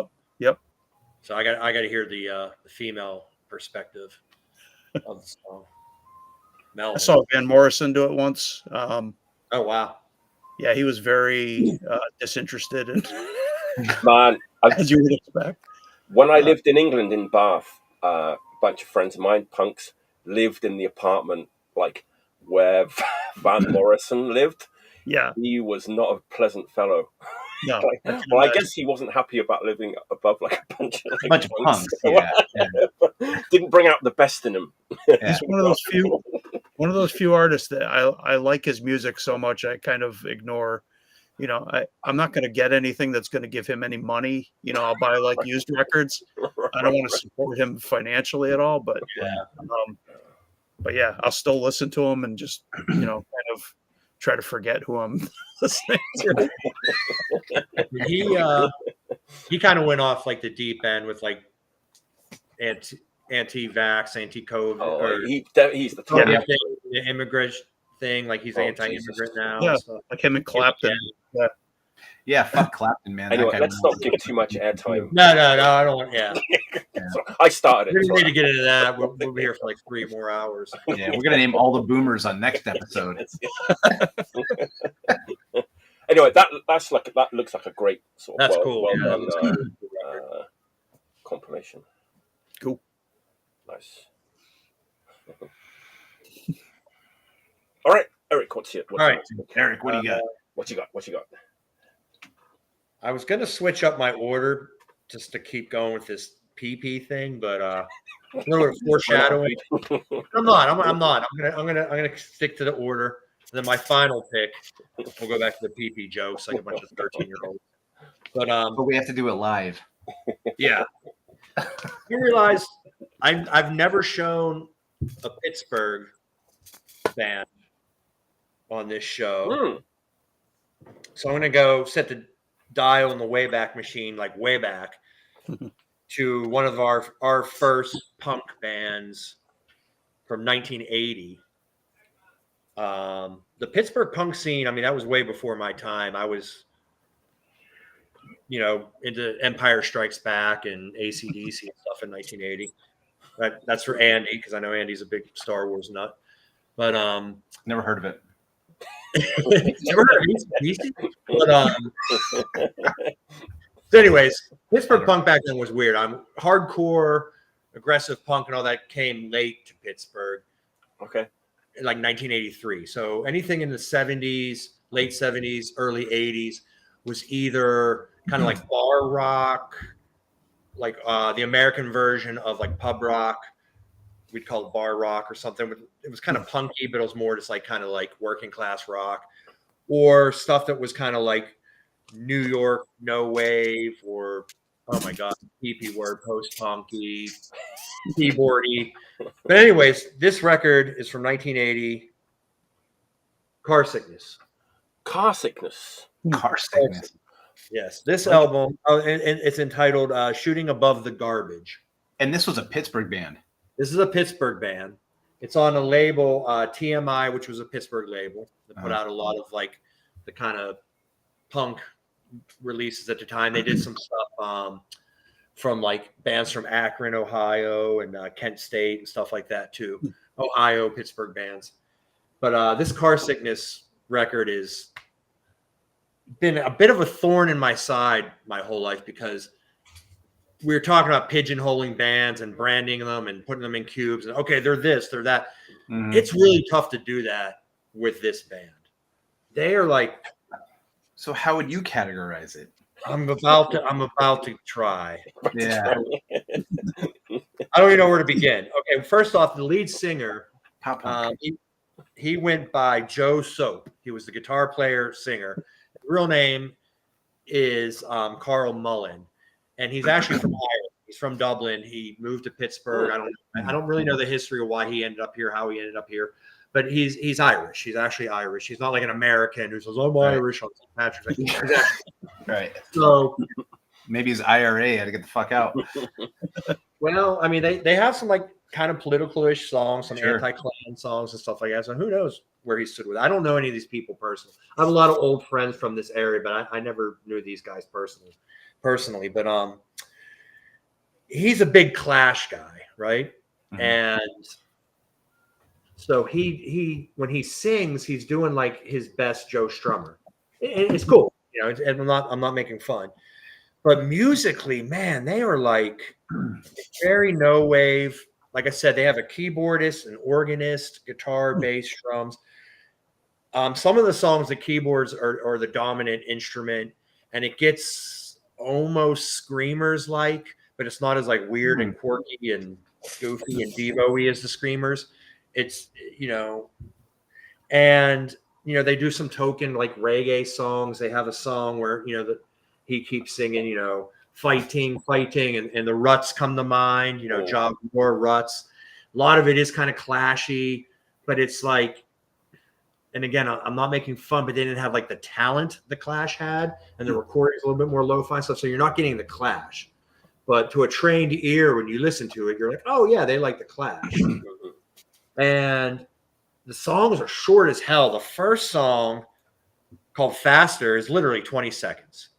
So like the songs are just quick and to the point. They're kind of like, you know, odd drumming and stuff. And this is where it gets weird. Keep in mind, this came out in 1980.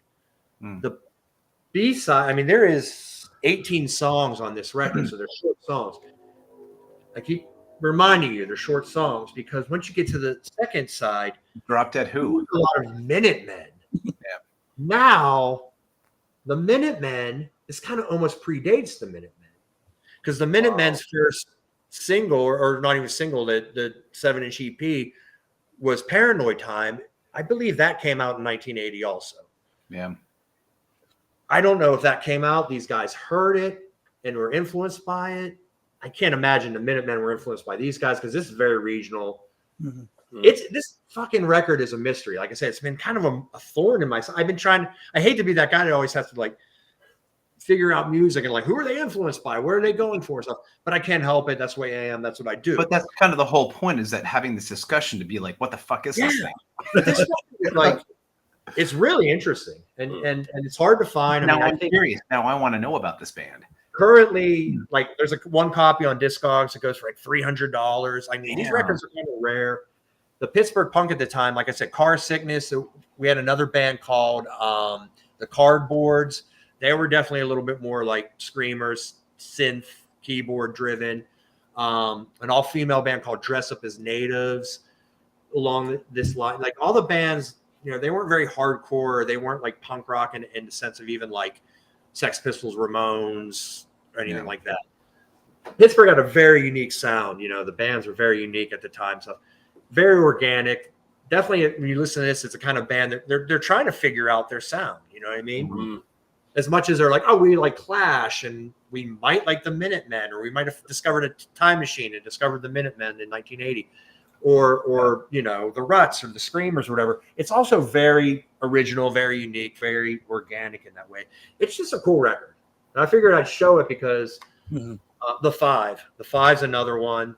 You know, they left Pittsburgh. They moved to Boston, changed their style a little bit, but the first two 5 7-inches are pretty great.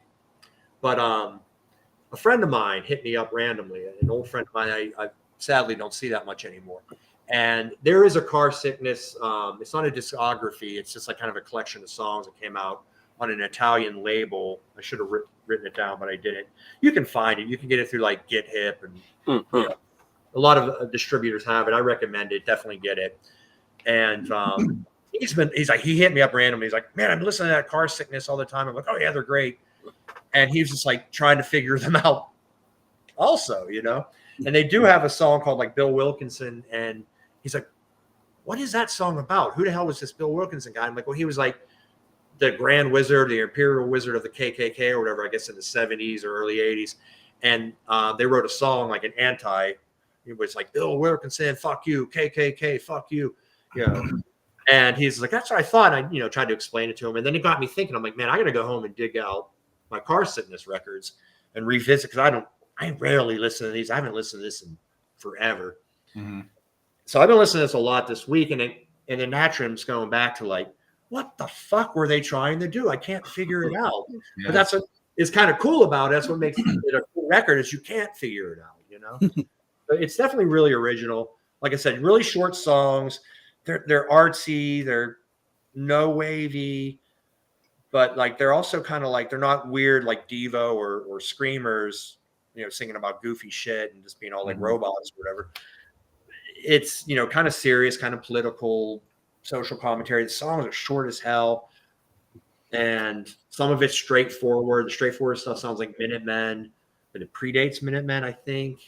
Yeah. And they have like reggae songs. They have like the token, like no wavy. I don't know. It's a cool record. I just figured I'd show a Pittsburgh record finally. Yeah, that's awesome. This one's, if this band wasn't from Pittsburgh, I don't know if I'd give a damn about them, but they're from Pittsburgh. It's art scenes, local history. Sure. Mm-hmm. It's a cool looking record. I mean, just the way they did the titles all like here. I mean, looks cool. It's a cool record, and these records are hard to find. All this TMI stuff's hard to find. All this early Pittsburgh. My buddy has a record store right up the street, and he has a Dress Up as Natives 7-inch on the wall right now for like $400. And damn, they're highly collectible records, Yeah. And the 5 ended up on Bloodstains Across the Midwest. Okay.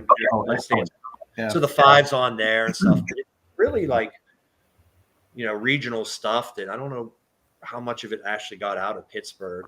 And now, like 40 some years later, it's collectible, and the records go for hundreds of dollars and stuff. And none of it has really been reissued or anything, except for like that Car Sickness collection that came out. It's called like Car Sickness 79 to 82 or something. And it's just like cherry picking some of the greatest hits in compilation. Yeah, but that's my fourth pick. Nice. That's beautiful. Local band. And there's a guy, Cora Mullen, the Irish guy. He went on in the 90s and did a band called Plowman's Lunch. And it was very like Celtic influenced, rock, Clash, punk, pop kind of stuff. They weren't really my thing, but a lot of my older friends at the time were like really into them. Like the older people that, were really into like hanging out in bars and drinking in bars and seeing bands would go see Plowman's Lunch. I was still like, flying the flag for all ages shows with. I could murder a Plowman's Lunch. Right? Yeah. It's been a lot of years. I would play dig Plowman's Lunch now, but in my 20s, I was like, I want fucking Conflict and Discharge. And, But yeah, that's my first pick. That's nice. Local band, Car Sickness. Great name, Car Sickness too. Mm-hmm. Great band. All right, Andy, what you got? What's your next pick? Man, all right. So again, back to nostalgia. So before I got like super crazy punk rock kid, right? I was really influenced by a lot of industrial. Like I wasn't like some wacky goth kid. I like never took that route, but like I liked a lot of stuff that came out of Wax Trax Records in like the 80s and like the early 90s stuff, and like at that time I was mixing punk with industrial stuff. So like anything Wax Trax related like was definitely my shtick. Like I loved it, right? So The one thing that really caught my attention, this was 1989, was Palehead. Oh, there you go. And I have both versions. So I have the 12-inch and the 7-inch, right? So this album, which they're both the same, the original came out, I believe, as the EP first. So this was a mixture of members of Ministry and Minor Threat. So it was Ian MacKaye, right, doing vocals. Ian MacKaye, right? Working with Ministry. So it was Al Jorgensen, you know. And they did a couple albums. They did this one, I Will Refuse. And then they did another one called Trait. This one is personally my favorite. And this came out in 1987, and there was actually a recording error. It was actually a pressing error with this record. So the labels were actually reversed. So unfortunately, I don't have that version where the labels were reversed on each side. But regardless, Palehead had a massive impact on me because it wasn't like your quintessential crossover, right? It was like you don't have like punk and metal or hardcore and metal crossing over. You know, you had like industrial and straight edge crossing over. You know? I mean, being Ian MacKaye, right? So it was an interesting mix, but it works so well, you know. It's real good. And I mean, there's a ton of melody in this, but it's also extremely like industrially punk heavy, you know. And so this is definitely my fourth. Grew up on it, loved it, still do. And again, there was the two versions, so the 12-inch and the No Bunny, I Will Refuse. Wax Trax Records, 1987. I remember I've talked about this before, but there's like that mid-80s period where I couldn't afford to buy a record, so it was all like tape trading. I remember like getting like the Palehead stuff and like finding out what that it was like Ian MacKaye, and we were confused by that in England. Like, how did these two sort of come together, you know, to make a record together? And that's the mystery, right? Isn't that what kind of created like this mystery and curiosity to be like, wait a minute, you have this like hardcore militant, well, at least we thought he was hardcore militant, straight edge guy. He isn't?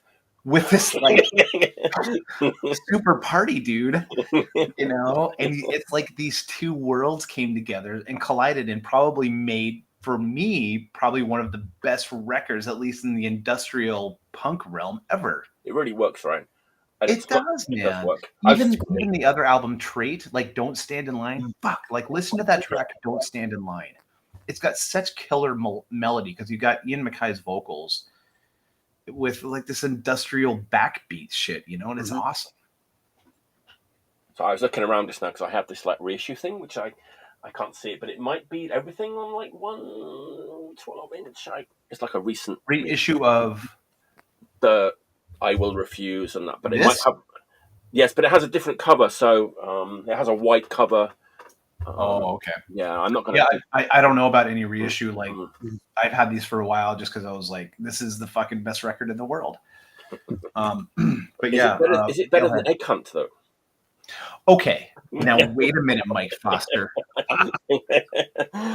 Well, it is. Egg Hunt's an entirely different category. However, Egg Hunt's really good.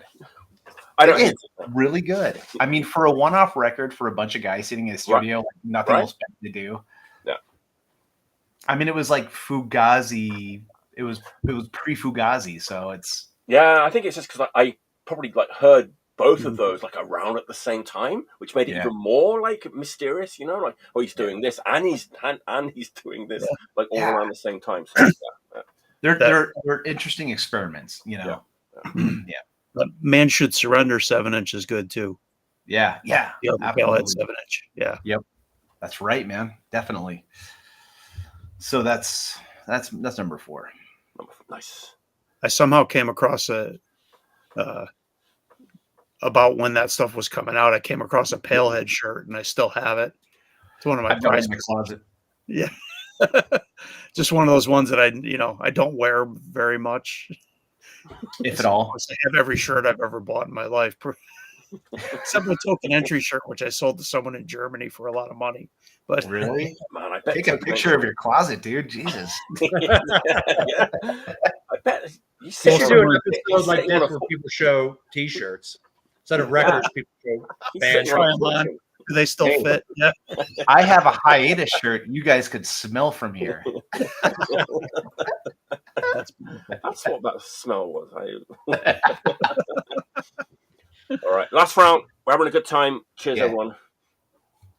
This record definitely has a connection to somebody among us. We'll find out who it is when I've had a sip of this beer.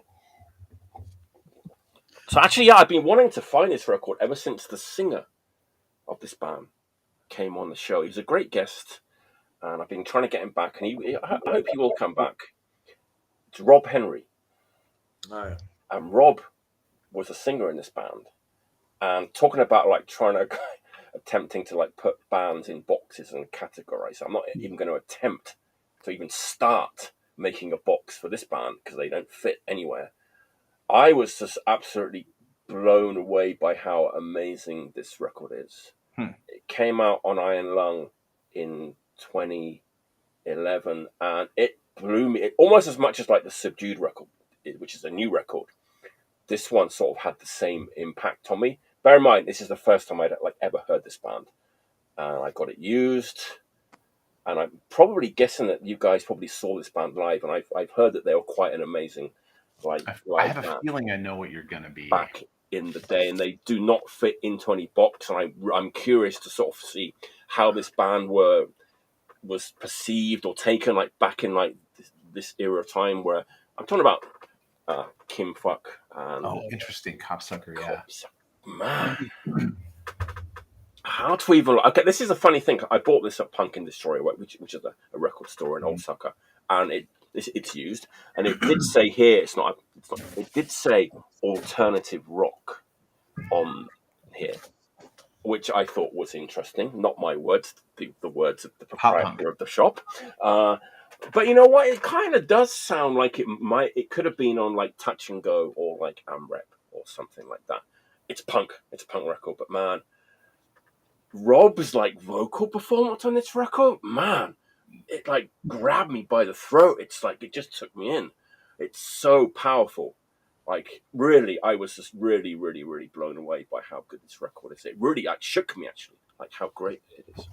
You know, like listening to this for the first time in like 2011, and I just kind of wondered like what happened to this band, and like it feels like they had some kind of like crossover appeal, for want of a better term. Like they could have moved on to the next level kind of thing. I can't compare them to anyone. I just want to say they could have been on Touch and Go or AmRep. Man, what an amazing, like powerful record this is. And that's really all I have to say about it, because I can't compare them to anybody. It's incredible. It's Eric, like they're a Pittsburgh band. They're a Pittsburgh band. Pittsburgh band, right? They're Corey from Aus-Rotten is the bass player in that. Corey played bass in Aus-Rotten and Caustic Christ. Played bass in that band. Rob Henry was a singer. He was in a bunch of local bands. He was in a band in the 80s here called Direct Action. It's kind of like a hardcore band. There's a few Direct Actions. There's the one from Toronto and stuff like that. But Ben Smartnick is the guitarist. Ben is a good friend of mine. I remember him from like certain shady message boards. Yeah, he's a wise ass. Yeah, I love it. But that was kind of his band, right? Like, Ben, the guitarist, started it, and he just, he got Rob Henry, because Rob Henry was like the old school guy that was just fucking nuts, and was a great front person, great singer, and it's kind of like a local legend. Corey came to the band a little later. They had lineup changes by the time they started recording records. They have a few 7 inches before that LP. Tom is the drummer. He lives right up the street from me. Eli's a guitar player in that. Eli's in a band called the Go-To-Beds. Okay. You've heard of? They're on Sub Pop. They have a couple records on Sub Pop. The Go-To-Bed. I don't know if that's kind of what there is, some sort of bigger like crossover appeal. Yeah. Maybe they were too like aggressive and like maniacal. to be. I don't know, man. It's like I just hear it. Like it's not grunge. It's not grunge. It's no. But it kind of has this like big, like fucking ugly kind of rock. They're really heavy, like live. They're like really loud and heavy. They were huge. They had their, to quote Andy Warhol, another Pittsburgh quote, they had their 15 minutes, and man, those are some great 15 minutes. They were huge here in Pittsburgh. Oh yeah, I went to their final show, and it was insane. It was packed. Everyone was there. The show was fucking nuts. Me and my buddy Mikey were just like blacked out drunk. They were a great band. All their shows were incredible. Rob would just bash his head open. He'd be bleeding. He'd have to get stitches. They had this show where he had his head wrapped up in a t-shirt, and you could see like blood coming out of the t-shirt. And half the band's like, we got to stop. We got to take Rob to the he's bleeding out. And Corey looks at Ben, and he's like, he's got another song in him. Ben's like, kicks into the next song. They didn't give a fuck. They kept going. But the record does have that vibe. It comes through in the record. It feels like that. Yeah, they were a powerful band, just very good, very dangerous, just great band. Yeah, I'm proud to say they're all like good friends of mine. I want to urge people, maybe younger people or anybody who hasn't heard this record. Like Rachel said, it's like a $5 bin.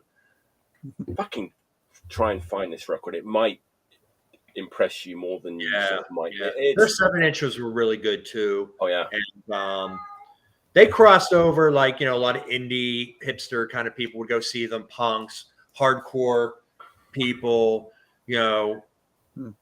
any kind of like, if you're into music and like any kind of weird independent heavy music in Pittsburgh, you'd go see them. Yeah, they were really good band. I was going to say we played with them at Bill and Rachel's wedding show. Yeah. Oh yeah. Yeah, I think we played with them at Chaos and Tejas too once. They played that. Yep. They played once there when we were playing there. Probably not together, but yeah. Yeah. But yeah, they were great. Every time I've seen them, they've been great. It bleeds, like we're talking about, like bleeding. It's ugly. It's like, wow. It's really ugly and ugly and like you feel like you're being like attacked out of the speakers by this. Honestly, I can't say enough about this record. It's fucking amazing. And I want Rob to know like how great this record is. Yeah. Rob lives in I think he lives in Maryland or West Virginia or something. I haven't really. I talk to him now and again. He'll show up on like social media and stuff here and there. But I see Corey. Iron Lung. I see Eli a lot. Yeah. I think Iron Lung struggled to talking about like describing bands and stuff. I think Iron Lung also had a bit of difficulty trying to like. Well, they're a band. Even Kim Phuc's a lot like the band Iron Lung, where you can't fucking describe them. They're just this powerful band. If you had to describe the band Iron Lung, you'd be like, because where do you begin? I saw their like band Healthy as Iron Lung, but they're kind of like just one of those bands. Like where do you begin? What do you call them? It's like I saw like Iron Lung records like Bandcamp description, and I was like, oh no, that doesn't even come close to like because they were like it sounds like the war. This is what they said. It sounds like Warsaw era Joy Division on steroids with a distinct Pittsburgh edge. I would even Joy Division. It's not no. Their 7 inches would fit that description a little bit. Yeah, not that they sounded like Joy Division, but you heard like that Joy Division darkness. But like you said, like on steroids, heavy as hell. With a Pittsburgh edge. With a Pittsburgh, Steel City, blah, blah, blah. Vibe. Yeah, great band, great record. I'm going to have to pull it out. I haven't listened to it in a while. It's like, honestly, it's like a first-time listener. I was just absolutely blown away by how good it is. Anyway. I'm making a note right now. Kim Phuc, Copsucker. It will change your life. Quickly, like Corey and I grew up together. We like literally like lived in the same neighborhood as children and stuff. Went to the same high school and everything. And a lot of these like guys we went to high school with that were like punk skaters and stuff became cops. They're actually like police officers or sheriffs, correctional facility workers, guards, whatever the fuck. And that record came out when the local like free paper music magazine kind of things reviewed it. and one of these cops that like Corey grew up with and hasn't seen in years and stuff because Corey's a punk and this guy's a cop and do the math. But he just like texts Corey or something. He got his thing. He's just like, "Oh yeah, man, I heard about your band. Yeah, cool record title, bro." Like, Cocksucker's just Copsucker. Yeah. And like Corey was just all like, "Oh shit, am I gonna have like these cops like after me now?" Like, yeah, but that's the best part. Legitimately like offended by the title of the record. I was like, That's like a Doc Dart move. That's punk, man. You fucking got it. Yeah, he was just like, "Yeah, no, I read about your band, nice record title," or something like that. And he he told me about it. I was just like,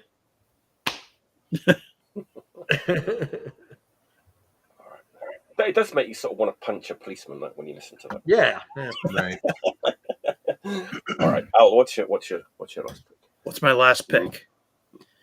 So we're going back to 1977. That magic year. Vintage year. When a little band was just writing their first few songs. Kind of did just a little demo recording, sent it into Chiswick Records. Chiswick, and did not get signed to that label. Oh, but that tape sat there for a long time, and in 2022, that tape resurfaced and was purchased by Mr. Henry Rollins, who took it to be transferred and made into this record. Oh, nice. Yeah. That's funny. We were talking about I showed the Adverts Peel Sessions record last week. That's a great like tie-in. Oh yeah. Show. Yeah. Nice. Yeah. Yeah. So this record has got. So there's the actual tape. Oh wow. Wow. But my only complaint about this record is it's 5 songs. And it's 5 early Advert songs, so it goes by really fast. Yeah. Right. They sound great. Like it's for Adverts fans. Like I wouldn't give this to somebody who has never heard the Adverts before and be like, "Hey, here's the Adverts." I would save Crossing the Red Sea or like the Singles collection or something like that. But if you're an Adverts fan, it's a cool document. It's great versions of the songs. They're pretty rough and raw. The bass is way up there in the mix, which I'm always happy with. I love Gay Adverts bass playing, and it's like very bass and vocal heavy. So, but yeah, it's over before it starts. Yeah, right. Is it like a one-sided thing? Over immediately. Is it one-sided or like 3 songs? No, it's 2-sided. Okay. But, yeah. So One Chord Wonders, New Boys, Quick Step, We Who Wait, and Bored Teenagers. So I was just going to ask, what are the songs? Yeah. That's almost like the same as the first Peel session, but like obviously different recording. But yeah. Wow. But, wow. Yeah, it's a nice document and artifact to have. Nice. But again, like I say, unless you're an Adverts fan, I wouldn't invest in this one. But for fans only, fan, I'd say I'm happy with it. And thanks to Henry for doing you got to like tip your eBay bid. You got to tip your hat to him, right? Yeah, whatever he paid on eBay for that tape, I'm sure he was going against some other people, but wow. I think that out. Adverts are one of my favorite like 77 bands. I'll definitely look for that one. Yeah, they're coming up. Well, TV's coming around soon. I don't know how far. I know he's definitely doing some East Coast shows with a band doing some Advert songs. Oh, cool. I don't know how far west they're going. I don't know if they're going to get out to Pittsburgh or Minneapolis or anything, but that's in the fall, I think. Brian from Ancient Artifacts and Nightbirds is booking that one. Oh, nice. That tour. So I heard his solo thing's pretty great. He does like the solo acoustics versions of the Adverts. I heard it's great. That would be amazing. TV Smith playing the Addicts. Fuck yeah. I said it. Yeah, I got to see his first show in the U.S. Whenever he came over. It was him and Attila the Stockbroker. They both come over and we're playing together, and kind of followed him around on that tour, to all the dates that he was playing around New York and New Jersey and Massachusetts and everything, and that was really cool. Attila the Stockbroker always kind of I always think of Billy Bragg and stuff when I obviously he's kind of a bit different, but he doesn't. I mean, some of his stuff, at least what I saw live, it was very similar. He's playing fiddle and singing, and he was also doing some of his kind of ranting poetry stuff. But yeah, it was kind of similar, that in the same vein anyway. The song kind of like left wing, like working class, left wing, working class, workers' rights kind of stuff. Yep. So that's my pick. Beautiful. That's great. Nice tying to last week where we were talking about the adverts, like Peel Sessions and stuff. Nice. I heard that's what Henry Rollins does now, because he has money, obviously, and he has all these records and he and stuff that he's gotten into, buying the original reel-to-reel tapes, master tapes of these recordings. He's I already have every pressing of every Stooges album. Now I need to find the original master tapes. Right. And he buys those now and stuff. It's damn, must be nice. Yeah, no kidding, man. Yeah. That's what he collects now. That and the big old resources. British subway posters, would say the Damned and the Adverts. 100 Club or whatever it may be. He collects that stuff too. And it's just God. Have you read any of those books? My New Warehouse. Yeah, I have some of them actually. Yeah, I would collect any kind of music book I can get my hands on. So those are great books, but they definitely end up costing me a lot of money, kind of like this Facebook group does, or this show sometimes. You get hyped up about collecting. This one here and this one, I'll look at them. I'm they're basically catalogs, the JCPenney catalog from when we were kids or something. I look at it and then I'm immediately on Discogs. I got to find that single one. Yeah. I guess there's worse habits I could have. But it could be worse. Yeah, it could be worse. Hobbies. All right, Eric, what's your last? All right, well, I'm gonna stick with the UK 77 theme and the PP theme that we were doing earlier. Maybe PPP, 3 Ps. Okay. In the late 70s, 76, 77 in England. There's this band called Sex Pistols. Apparently they had their 15 minutes, to quote Warhol again. They were kind of a big deal, I guess, whatever. Anyways, so, they broke up inevitably in 79. Members went on to Public Image Limited, Rich Kids, and the best of them all. Best of them all. Beginning with a P? Power Pop Punk. Oh, yes. Professionals. Yes. The best Sex Pistols spinoff. Dare I say, maybe better than the Sex Pistols? Man. I like the Sex Pistols. I'm not going to lie. I love them. Yeah. Well, I think everybody does, right? I mean, this is pretty damn close. If it's not better, it's pretty damn close. I mean, I mean, not even necessarily this album, but their singles before this. And then, Mike, I know you love the unreleased record that never came out. Yeah, because that ended up being their first album, but they recorded an album before that. Yeah, I like both of them. I think the first one is better, but it's amazing. The first one's a little bit more punk, a little bit more raw. This is a little bit more polished. Like I said, dare I call it power pop or something? I don't know, but yeah, it's a phenomenal record, phenomenal band. The singles before this.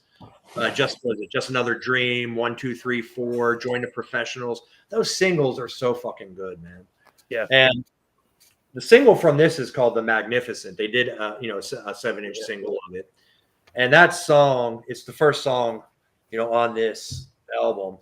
And it's funny, I said the first song on the album because I hear Cheap Trick when I listen to these guys. Is that crazy, or do you hear it too? I mean, you said crazy. power pop. I don't personally. But like, I mean, I don't know if these guys were influenced by Cheap Trick, if it was a coincidence. I don't know, but like that nerdy thing I do when I listen to music and I play these like weird fantasies in my head, like, oh, imagine if so and so was in this band or this band open for this band. I do these weird scenarios. I listen to songs like that Magnificent. I'm like, man, Cheap Trick should fucking cover this song.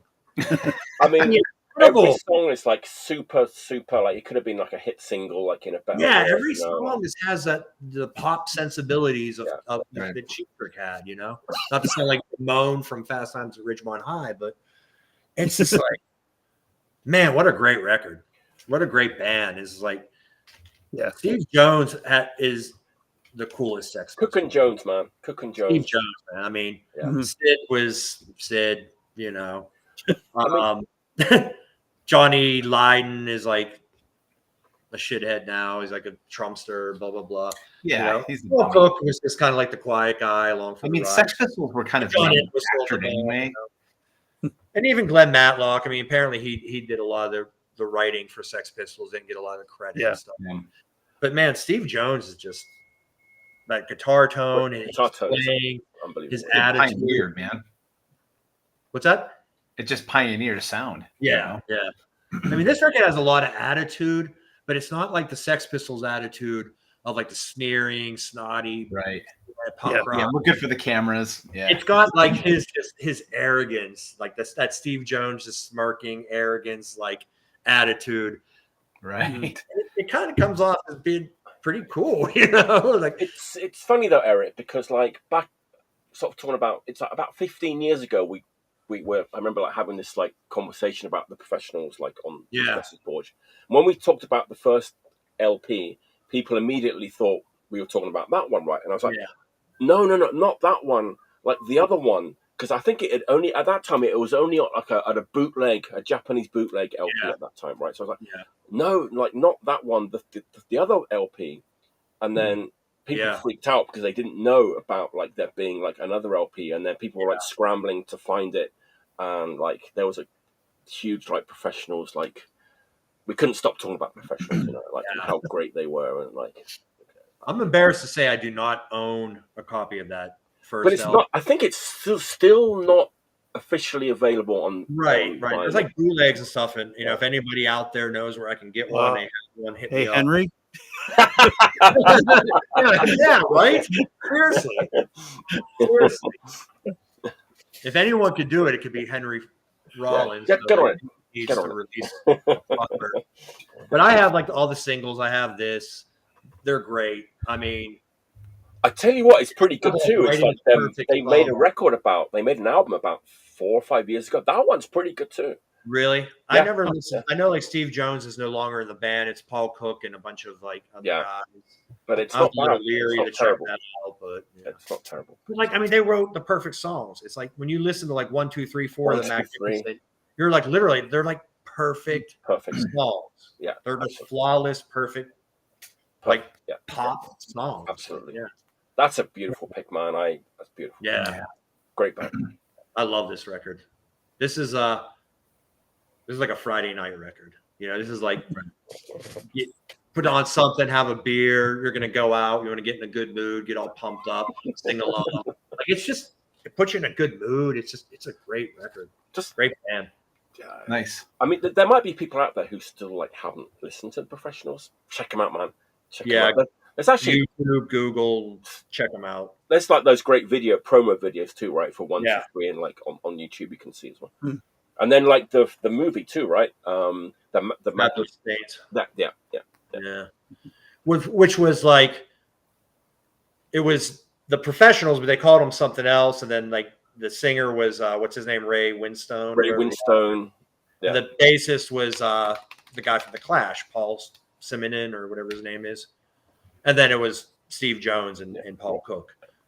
And their version that they do of Join the Professionals with Ray Winstone singing is actually really fucking good. It's like mean and nasty and punk rock, and he should have been in a fucking punk band. He should have been. That guy Ray Winstone. Yeah. He should have gotten a punk band. All right. He was also in Quadrophenia, another great music movie. Nice. Yeah. All right, Andy, last pick of the day. Let's. All right. Well, I'm going to rain on everyone's parade here. I'm literally going to destroy the last 2 hours. No. So when I was young and I was going through kind of like my rebellious phase, sneaking out the window, going to shows, there was a band in Colorado. And yes, this has to go with my kind of nostalgia thing going on here. There was a band in Colorado that did these kind of underground shows that were very kind of theatrical. It was the best way I could sum it up is like the poor man's Beastie Boys. But there was a band called the Warlock Pinchers. Somebody just mentioned them in the chat. Yeah. Did they? Yeah. So the Warlock Pinchers are a very interesting band because they totally suck. Right? But they were really good at what they did. So it was kind of like you had this dual vocal rap punk. And it was kind of late 80s. And it was before the Beastie Boys kind of took off, but it was like more underground punk, right? But they were like, they had a drum machine. They had these dancers called the Satan's Cheerleaders where, these girls were dressed up in like cheerleading outfits and they were dressed like Satan, yada, yada. But I mean, you never really saw anything like that around there, especially like the Midwest, So I would sneak out of my window, when I was in junior high school, I would go see this band in Boulder, Colorado at like some clubs or like some house parties. But this is this is their first LP. So it was called Deadly Kung Fu Action. And for anybody that's familiar with the song Morrissey Rides a Cock Horse, this is the song that totally rips on Morrissey, or the album that this track is on, okay? So, and they also do a really, really horrible version of Back in Black from AC/DC. And again, it's called Deadly Kung Fu Action. And they also did a couple EPs, but they did another LP after this, like in 1991, called Circus-Sized Peanuts. And it was awesome. It was super awesome. So they kind of had like an anti-racist stance to it. So like they were very political as a band. Musically, they were not so good. But their live shows kind of made up for their kind of not great recordings. So anyway, this is my number 5. This is my nostalgia. Grew up on seeing these guys at shows. Again, another band that needs more recognition, but I highly recommend checking them out. Warlock Pinchers. Man, I've seen that record a million times over the years. I never knew what the hell it was. Never heard it. Check it out, dude. I knew nothing. I just caught my eye. It looks like the Raiders football team logo, and I never knew anything about it. But I've seen it a million times. Yeah, it's kind of interesting for showing that because I honestly had no clue what the fuck that record was. Yeah, and a lot of people don't. Even after listening to it, they're kind of like, "What the fuck was that?" That record definitely got around. It wasn't like.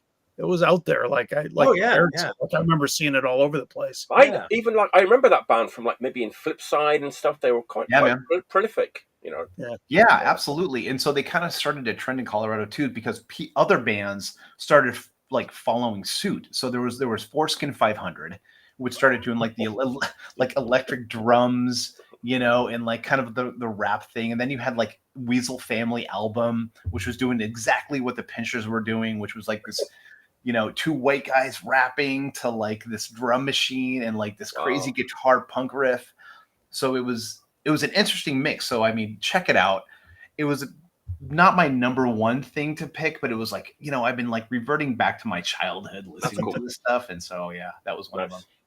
Nice. Yeah, man. Yeah. At this point, I usually announce next week's show. I haven't organized next next show. I know the dates. Let's do it again. I know the dates. Yeah. I know the time.